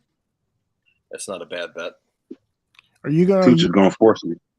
Are you going to use this picture in the promotion? Branded. That's trademark copyright material there. Tooch like a fat, hairy ass baby. What you doing, man? Maybe I can get the real hedgehog on Aldo. Well, isn't he in jail? I don't know. Ron Jeremy, I believe he has been arrested, or he's in some legal. Yeah. You ever seen any of his movies, guys? Chris Watts, have you ever seen a Ron Jeremy movie? No, I haven't, mate. No, I'm not really a porn watching person, to be honest with you. I got put off at a young age where we nicked some porn films, and one of them was like a snuff movie, and it was quite disturbing. So I'm not really into porn and that, but you look really good on it anyway, Tooch. You know what I mean? That's Chris's way of saying he doesn't like to look at big dicks. No. I don't blame him. Exactly, right? No, I didn't look at big dicks. Sorry. Hey, Tooch, you know they got a Manscaped with a hedge trimmer now. You can take care of that right away. The lawnmower 4.0. Yeah, we need to get the sponsorship there. I can read the sponsorship. Try to get the Manscaped. Yeah, lawnmower 4.0. You one furry motherfucker, I tell you that. Hey guys, check this out. Dan McGuire sends me a video of and saying, "Tell me Aaron Rodgers could have taken this hit from LT." Yeah, no fucking way. No chance. Oh God, no. No. I remember that game. I was watching that game. That would have definitely broken his water. Right then, but there was a better one he should have come up with, where he was like rolling out to his right, and he was about to throw the ball, and it wasn't Lawrence, but it was a giant that just did right in the square in his back and just slammed him to the ground, and that ended pretty much his San Francisco career. Then he went on to the Chiefs after that. That was a worse hit than that. Wait a minute. We got to talk about Cliff Victoria was in a hot tub and his friend pulled out his porn star dick. Dirk Diggler. You should have surprised him and grabbed it, Cliff. What are you doing with this thing? This thing's got its own area code. What the hell is this? There's a fucking serpent in the water. Chris, so you're not a gambler and you don't do porn. What do you do for fun, man? Usually I just smoke loads of weed and listen to loads of music and watch you guys. But I'm trying to be a reformed character and try to give the weed up. So I've noticed that once you stop doing a lot of drugs, you have a lot of time on your hand. So I'm trying to find new routes of entertaining myself. But no, I'm nothing. I like to go to concerts like Dan does, but I'm not into heavy metal. I love my music. I listen to music constantly, and I love the NFL. And I don't do anything particularly interesting. I've just realised. I used to smoke weed. That was my big thing, and now I'm thinking I want to do something a little bit different. So I have to change my life. What the fuck? Thank you, Aldo. just become a shoplifter or something. That's pretty interesting. I can't comment on anything what you just said there, Nomad. Is weed legal in the UK?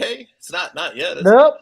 That's the side of it as well. What I don't like is, like everybody I know growing up, we all smoked weed, and none of us are criminals. You know what I mean? We're all, we've all got jobs, and we've all, my mates are all married and whatever.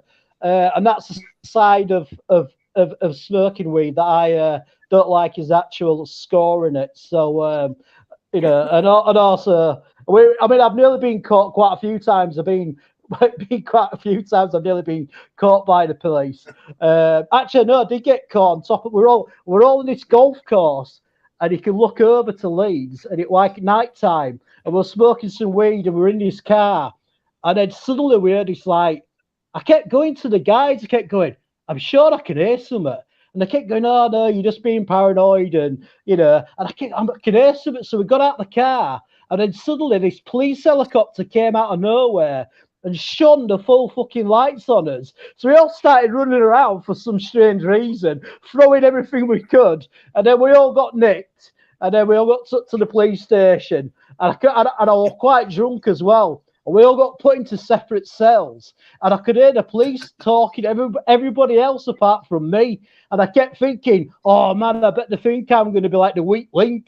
Oh no, they're going to come for me. And then my mate who were a bit mouthy, he actually took a caution for it. So no, I've never been properly caught, mate.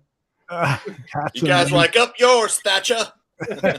Oh, don't get me going on Thatcher, mate. Not when he come from the north of England. Fucking hell, she destroyed us. That's a great story. You know, like here in the States is so shitty that you can purchase one thing and then drive into the next state and be put in jail for it. Like, yeah, what is this? The 1920s? You know?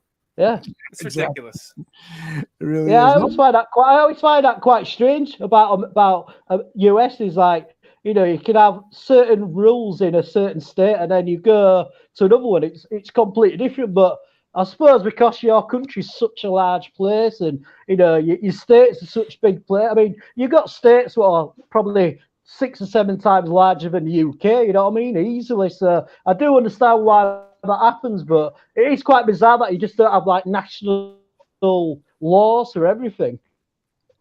Hey, Chris, can you explain to the lads what this is? A shark? Is that the shark? Or when It's you like get the the- stripper? it's When like you get the the middle stripper? finger. Yeah.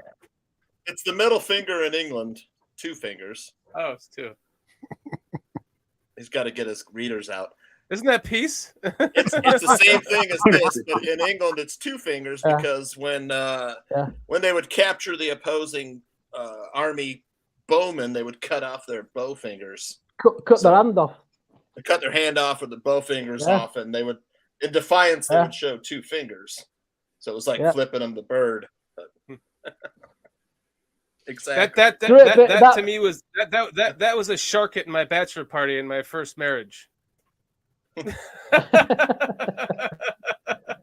Oh, you've been married twice, huh? Unfortunately, yes. Man, you shouldn't be ashamed of that. I've been married 3 times. Oh, okay. Well, I'm not ashamed anymore. Thank you. Me too, Aldo. You got married how many? Wait a minute, man. Shorty, how many times you been married? But Kitty's my second wife, but I didn't have a bachelor party with her because I didn't need one. It was just I was older, so I didn't give a shit. What is that? Ruin something for you? That's a perfect way to fuck up a good relationship. Getting married. Getting married. Nomad, That's a perfect way to fuck up. Nomad used to be married to this guy. I got him pregnant. I have friends that have 3 kids that have been together for 25 years and they're not married. You know, and I have as well. Together. That's just like marriage is just like jumping out of an airplane and shit with a parachute on. Why would you jump out of a perfectly good airplane? Why that makes sense? Why fuck up a perfectly good relationship with a piece of paper? That makes sense. Because then you get half the shit when one of them dies. That's why. That's why. Because meaning you're supposed to get old together, right? Mm-hmm. The point of marriage is growing old together and working So with you each don't die other to your build own. your life together. And then one of you is going to die first. I'm with Nomad, man. Man, shut your romantic ass up. Don't nobody want to hear all that chivalry shit. This ain't Gone with the Wind, motherfucker. Man, I've been doing nothing but chivalry, man. Kitty lost her mother, and I've been opening the doors for her everywhere and shit. Good for you, man. Chivalry still exists, you know. Hey man, I do that. We do that anyway. I'm English, man. We always do stuff like that. That's an English trait. We're always opening doors for people and apologising for things that we actually haven't done. Exactly. We always go sorry we've never actually done anything. Yeah. Dan Aguirre is feeling bad that he thinks Mr. Shorty is going to be upset with him because of the Rogers debate.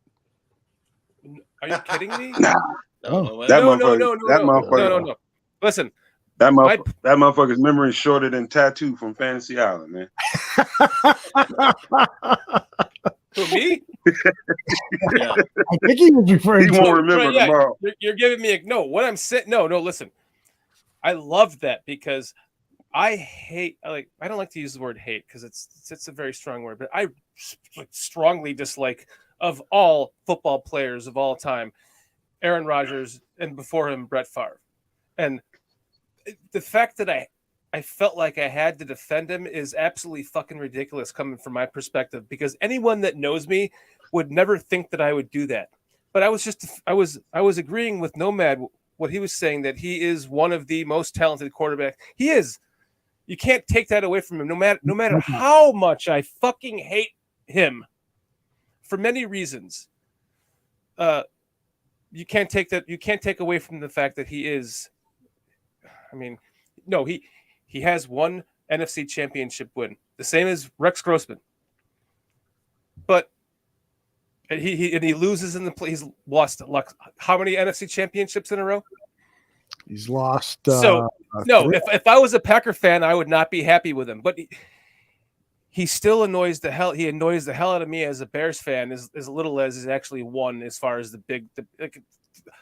how many Hall of Fame years of quarterback play have the Packers had? And they have two Super Bowls wins. You know, so. I just, it was funny that I actually was arguing with him against, to try to defend Aaron Rodgers for what he's done good, because I was agreeing with Nomad as much as I fucking hate him as much as Dan does. So please let him know it was fun banter, and it was for me crazy that I would be even trying to make a point for Aaron Rodgers, me of all people. I think he's going to reach out to you and Please apologize. don't. Oh, I don't have to do that, Dan. Check your Dan's, Twitter. Dan's such a... You don't have to do that, Dan. Please man. don't. But, you know, he's such a lover, man. That's what Dan is a lover. Am I supposed to read that right now? Yeah, go ahead. Let me see. Did he say This motherfucker sucks. So let's see. Please know that I wasn't. He Go said, ahead, bro. please know that I wasn't personal. I'm sorry that I yelled. He didn't yell. He was being passionate. This is why I love Dan. If you want any games, no. As a way of saying I'm sorry. Any games. Oh, what's that? Should I open this right now? He's got every Bears game on video. So he'll put it on DVD for you. He sent me a bunch of DVDs I've got. Hey, is Shorty friends with Fat Mike, Aldo? You'll have to share that story with him. Hold on a second. I don't mean any disrespect to actual cocksuckers, but Rodgers is a fucking cocksucker. Everything else I agree with. I just had to say that as much as I hate Aaron Rodgers, I fucking hate the fact that I have to respect that he is a good quarterback.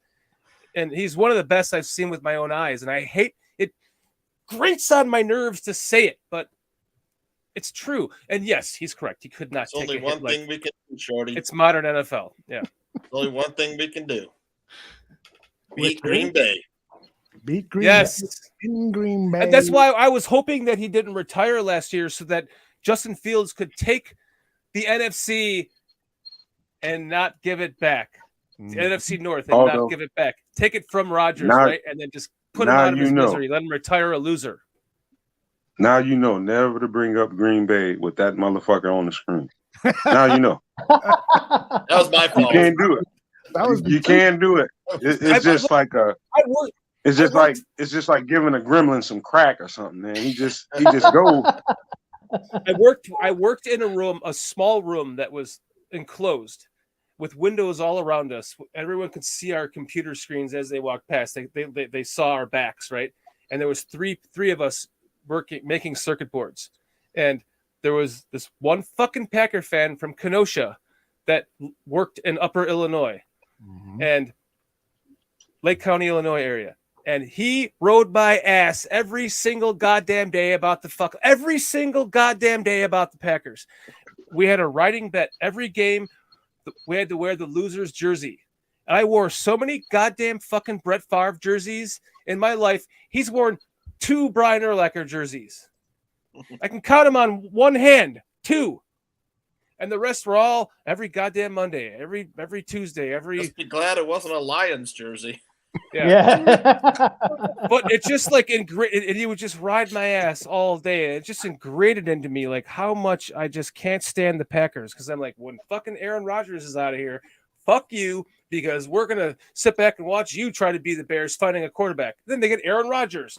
I'm like, fucking fuck. So hey, watch this curveball. Dan is my spirit brother.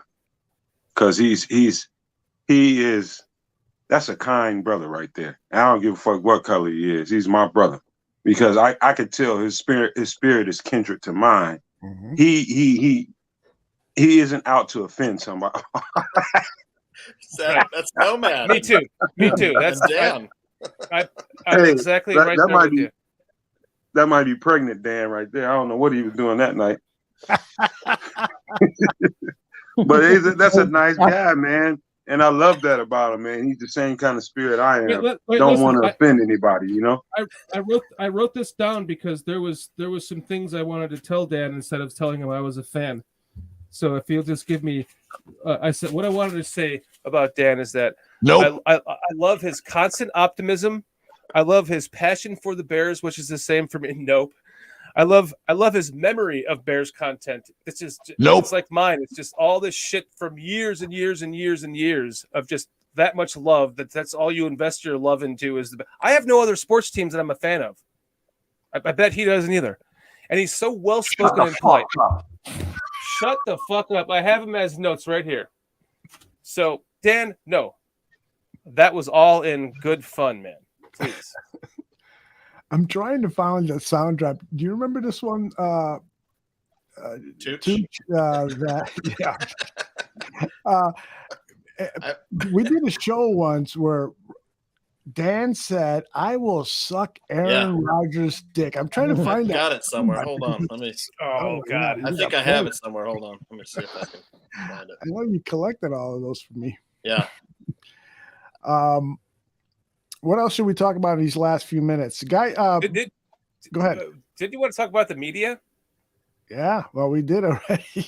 oh, in the beginning. I thought that was part of the end show. Sorry. It was part of the Wanker video stuff, but okay. Went off track a bit. Okay. But let's go ahead and talk about the Bears Country podcast. Again, we've got some 100 people or so watching on YouTube. Let them know what's going to happen on Monday nights. We have 100 people watching on YouTube right now? It's actually 73, and then there's another 100 or so watching on our Twitter channel. Holy smokes. No, it's just I get tongue-tied. Yeah. No, listen, Aldo, you came to us with this amazing opportunity to do the show that we were doing on Monday night. And we were planning on moving that Monday night show to like a different day of the week once the season started anyways, because we didn't want to interfere with Monday Night Football, especially when it comes to I would be Bears willing content. to suck Aaron Rodgers' dick. I would be willing to suck Aaron Rodgers' dick. I got them all, Aldo. I gave him the opportunity to suck his dick, and he had to like blow up about it. What a good rant. Real quickly, Nomad, is he still your kindred spirit? Do that picture again, man. Do that picture again. Go ahead. No, go ahead. Play that again. Picture or clip? I would be willing What to was it? suck Clip, Aaron whatever it Rodgers' was. dick. I turned my head for a second. Yeah. Oh my God! I'm sorry, Mr. Shorty. Go ahead. No, it's okay. No, like you approached us about doing the Monday. We were going to move the Monday night pretty much anyways because we didn't want to interfere with Monday nights. And when you wanted us to stay on it, that just was like a perfect opportunity to jump on your network. And we are so grateful to doing our live broadcast from Barroom Network on Monday nights at 7 p.m. Central Time, 8 p.m. Eastern Time for an hour until the baseball season ends, right? That's and then right. after that, we can go a little bit longer. But Nomad and we're going to do our own thing on our own network too. And there's going to be a lot of crazy, cool stuff coming out because there's a lot of ideas that we're both coming up with, and they're all, as far as I'm concerned, groundbreaking.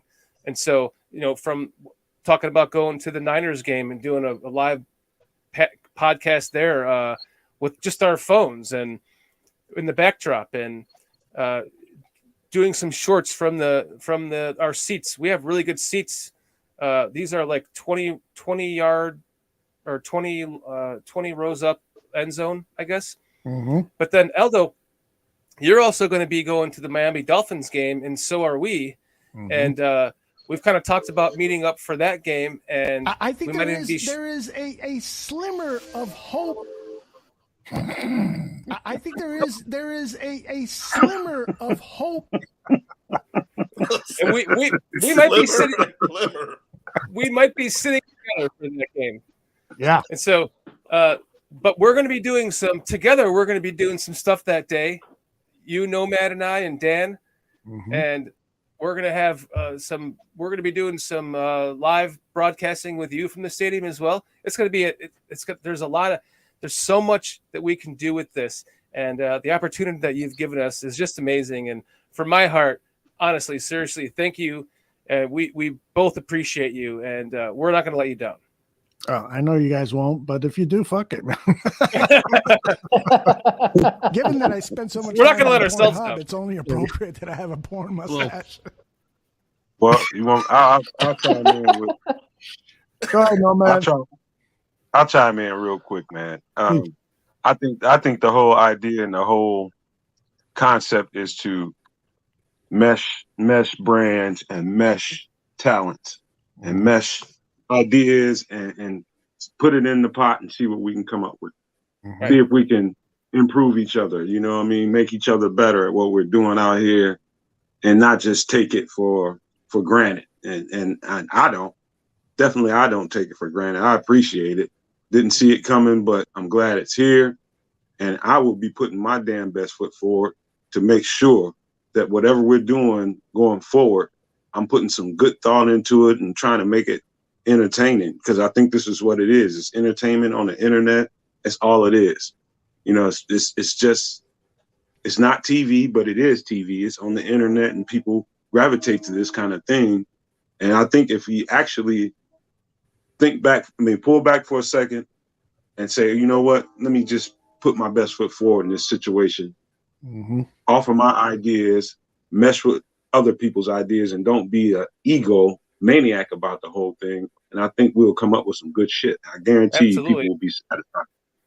And one of the things that when I started doing Bears Country podcast was to I was sick of the media coverage of the media just jumping into every single channel, and all the media people have their own podcasts now, and they're like taken away from the little guys in a way that I feel like you're already doing 5 other things on that network, each one of you. Like, why do you have to jump on YouTube and say the same shit? And you can't be yourself. You can't talk shit. You have to follow by your station rules.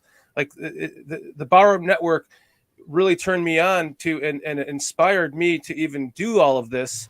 And then bringing Nomad on, and now we're kind of following your suit, having the kind of same content, because it's what the people, we feel the fans want to hear. And this is fan content. If you want to go get all the perfect stats and all that shit, go follow ESPN. You want to come to Bears Country Podcast on Barroom Network, you want to come to Bears Country Podcast on our network, you're gonna get the fan content. And it's going to be like hanging out in the bar room, right, Aldo? Like we're hanging out right now, just talking shit with a drink in our hand at the bar. It's sociopathic, psychopathic. It's sociopathic, psychopathic. We got all those people in here. Right. You got the guy running around going with his hair on fire and his eyeballs are like swiveling into circles. Like, Bears, Bears, Bears, Bears. Oh, the world's about to end. The fucking sky's falling. The Bears suck. Then you have the ultimate opposite guy like, everything we're gonna be 17-0 and win the Super Bowl. You have everything in between, and when you can come together like this and reach out to the fans and to people in chat and have them on the show, it gives them more. It makes them feel better as a fan, because they get to. I just got invited onto the show. That's some of the things we're doing, just like you have done, and it works together. And again, just appreciative and excited, and everyone else should be, because we're just going to be adding to the content that you have in conglomeration with, and it's just going to be amazing. And Matt Nagy is changing the fucking NFL. Matt Nagy is. I said that. Those exciting times. Yeah, Cliff Victoria is going to be your first guest, huh? Yes, thank you. Cliff Victoria is our first guest next week on your show on Monday night. Yes, I like it. One of your biggest chat guys. It would be fitting. One really quick thing, man. This is something I just want to say really quick. Is that the Bears are a very small. It's a very small subject in the broader scheme of things. I'm looking at entertaining people more than anything else, and that should be added into whatever we're doing. So just keep that in mind, and we can't take this shit too serious. You should take it serious, but not take yourself so serious, and just be entertaining and be fun. Mm-hmm. And Chris, we had you on our show, and you were awesome. It was a great conversation. We talked about like the influence that the Chicago Bears have overseas, and it was, to me, it was a great podcast getting to understand that. You really did help us. You helped me to learn. I think about that now when I think about Europe and then the NFL and the Bears in general. Like you mentioned on our show, you know, you probably have here too a dozen times, that the Bears pretty much started the movement of the NFL in Europe because of the '85 Bears. Yeah, that's right. To hear that from you was fucking like it was enlightening. It really made me feel good about being a Bears fan because that should be the case. We are the charter franchise. You're completely right. Completely right. Completely right. The shirt. I mean, I had a right blast when I was on your show, man, and like chatting to you and Nomad, man. It were absolutely a joy. And I know we did over 3 hours, and it just went like that, like it has today. But yeah, I love the show. I love what you're doing, man, and I'd love to come back on again as well. You know, so just drop us a DM, mate, and I'll be there in a flash. You just look out. You're going to be on the show again for sure. For sure. Cool.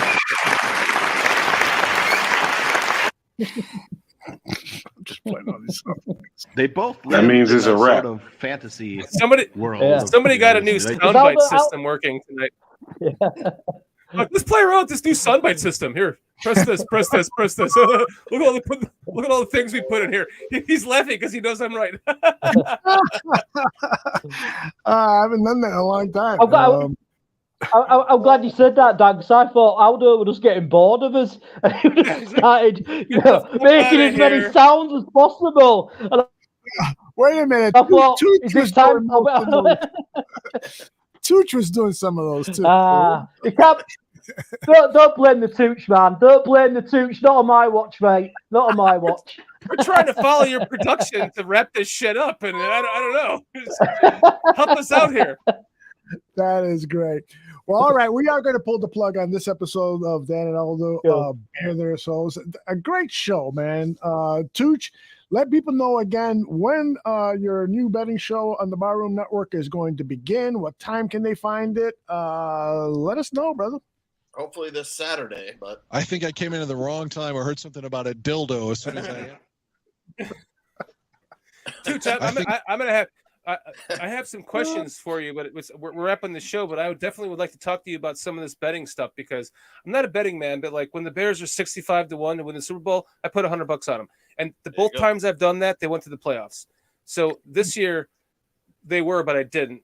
I don't know what the odds are now. But I'd love to get into you about learning more about betting because I don't know anything about it.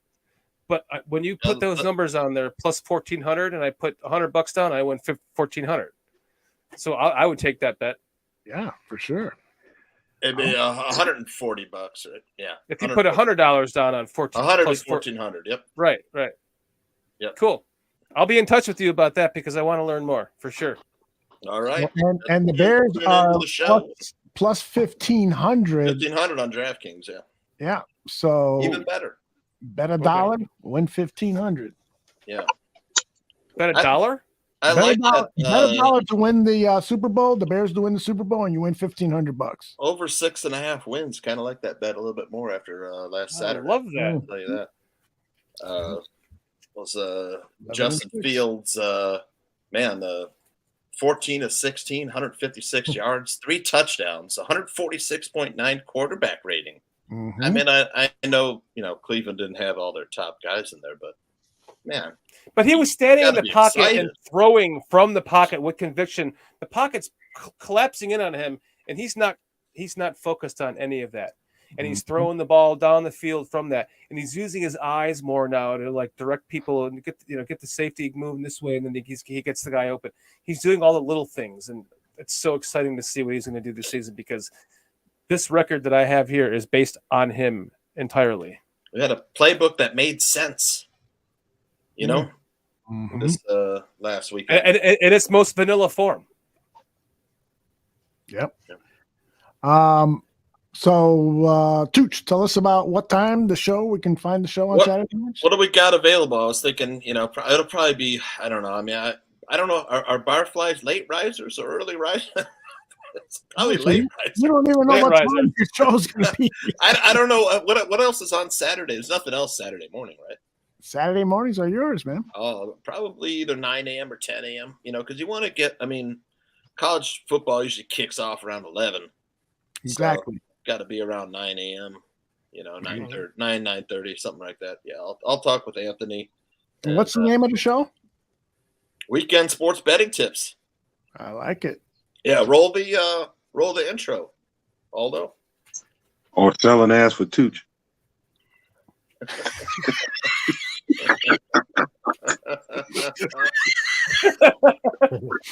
Oh Lord! I walked right into that one. Right? Yes. Oh, we don't have it. Wait a minute, I got the intro. Hold Hold on. Where is it though? Here it is.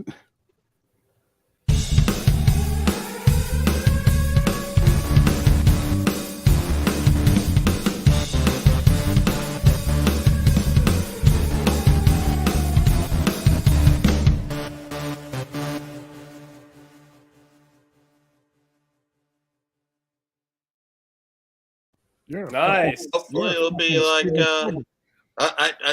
I'm like Aldo Jr. Right? Isn't that what Phil used to call me, Aldo Jr. with the video? Aldo's the king. I'm like the prince or something. But video stuff. But it'll be a short show. I'm thinking like 15, 20, maybe 30 minutes, depending on how many questions. Pretty cool looking. It's pretty cool looking. That is pretty cool. Yeah, I like it, man. Yeah, I think you guys awesome. should do it Congratulations. Naked. It'll be more interesting if you guys were naked doing the show. I'm gonna try to get the hedgehog then, man. There you go. Woo! He was an attractive man. I don't know how he got laid all the times. He's got no shit. You make him look better, Tooch. All right. Yep. Oh, what a handsome guy you have there in his naked ass. All right, Tooch, what do you want to promote? Barfly Tailgate Show, right? Oh man, I'm glad you mentioned that. I was hoping maybe I used to do a hit on Barfly Tailgate. I might have to talk to the guys, see if they want. Come on, Tooch. Yeah, come on, mate. 5-minute quick hit on some betting hits on NFL tips on Sunday. I used to. Bobby used to have. Do it. Back in the day. Nice. Joe and I would do it, Tooch. Talk fantasy football, our best picks and stuff. But and Chris, tell us about the Barfly Tailgate Show, when people can catch it. Sunday mornings. It is. I'm trying to think here on American times. Is it 9 a.m. Central? Is that right? Yes, it is. Fucking hell, man, that's amazing for me. That is. So obviously we just discussed the game coming up in the afternoon, and it's a great energy. Everybody who's on the show are absolutely amazing people, and I'm not just saying that, they are generally great people to like have a chat with about Bears football. So yeah, come on down and watch it before you watch your game, and have a laugh as well. Because like Nomad said, I love the Bears, but I don't want to get too serious about it. I like to have a laugh and enjoy it as well. So yeah, come down 9 a.m. Central, and you'll enjoy your next couple hours of your life when you watch us, mate. I'm telling you. Yeah, and you'll have you're probably going to do like the Wanker of the Week award or something. Apparently like that, right? so. Yeah, I think we're going to have like a section of the "Don't Be a Wanker, Mate." So yeah, that'll be interesting. I don't know how we're going to do it yet, but yeah, I'm up for that definitely. I love it. Oh, that's a T-shirt, man. Don't be a fucking wanker. Yeah, it is. Or Wanker of the week. Wanker of the week. I like that idea. Nomad, you got anything to plug? You want to talk about one of those girls? Man, I just got 2 big ones over here, man, chilling with a little pile of puppies and shit. I'm just chilling, man. I like that. I like them. I like them heavy. I like them sexy. Mm-hmm. You know, I ain't got really nothing over here. All right. Mr. Shorty, you want to do a shout out to your lovely wife and producer? Yeah, I want to say, Kitty, I love you. She's still in Florida dealing with some of the stuff with her mom, and I'm actually gonna be leaving to go to Illinois this Friday I'll be there for 2 weeks now. So because I'm going to the Niners game, and we'll be doing the Bears Country podcast from there. We'll be doing anything that we do is going to be recorded. So we're not going to be doing any pregame or postgame that's going to interview with anything that you do here on Barroom. So we're doing it from our phones. We're just going to put the content out there. I think it'd be an amazing experience to have the vibe of the stadium and the game in the background and all that stuff. And so there's just a lot of things to come on Bears Country podcast, and we can't wait to get here on Monday night with you next week, Aldo. It's going to be amazing. The entire show is going to look totally different, and we owe it all to you. And fuck you for that.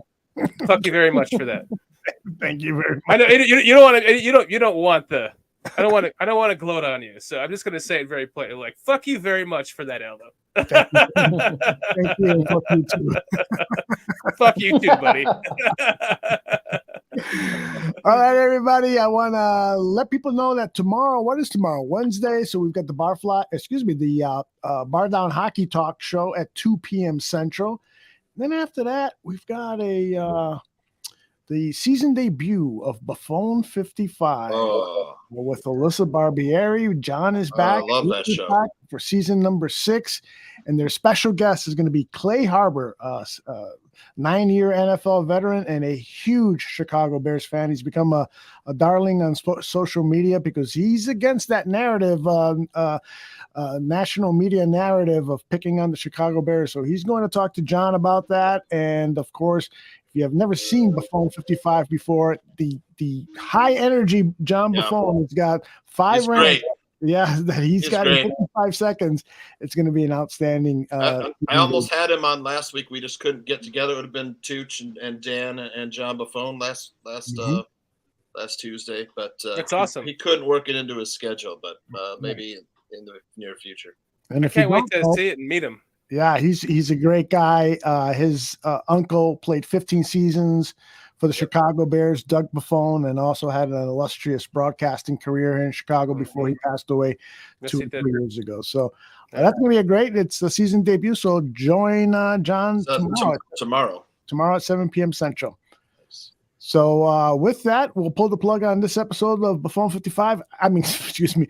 I'm getting tired, obviously. On this episode of Dan and Aldo. And thank you all for joining us live. And those of you on watching or listening on demand, thank you as well. Take care, everybody. Bears. Cheers.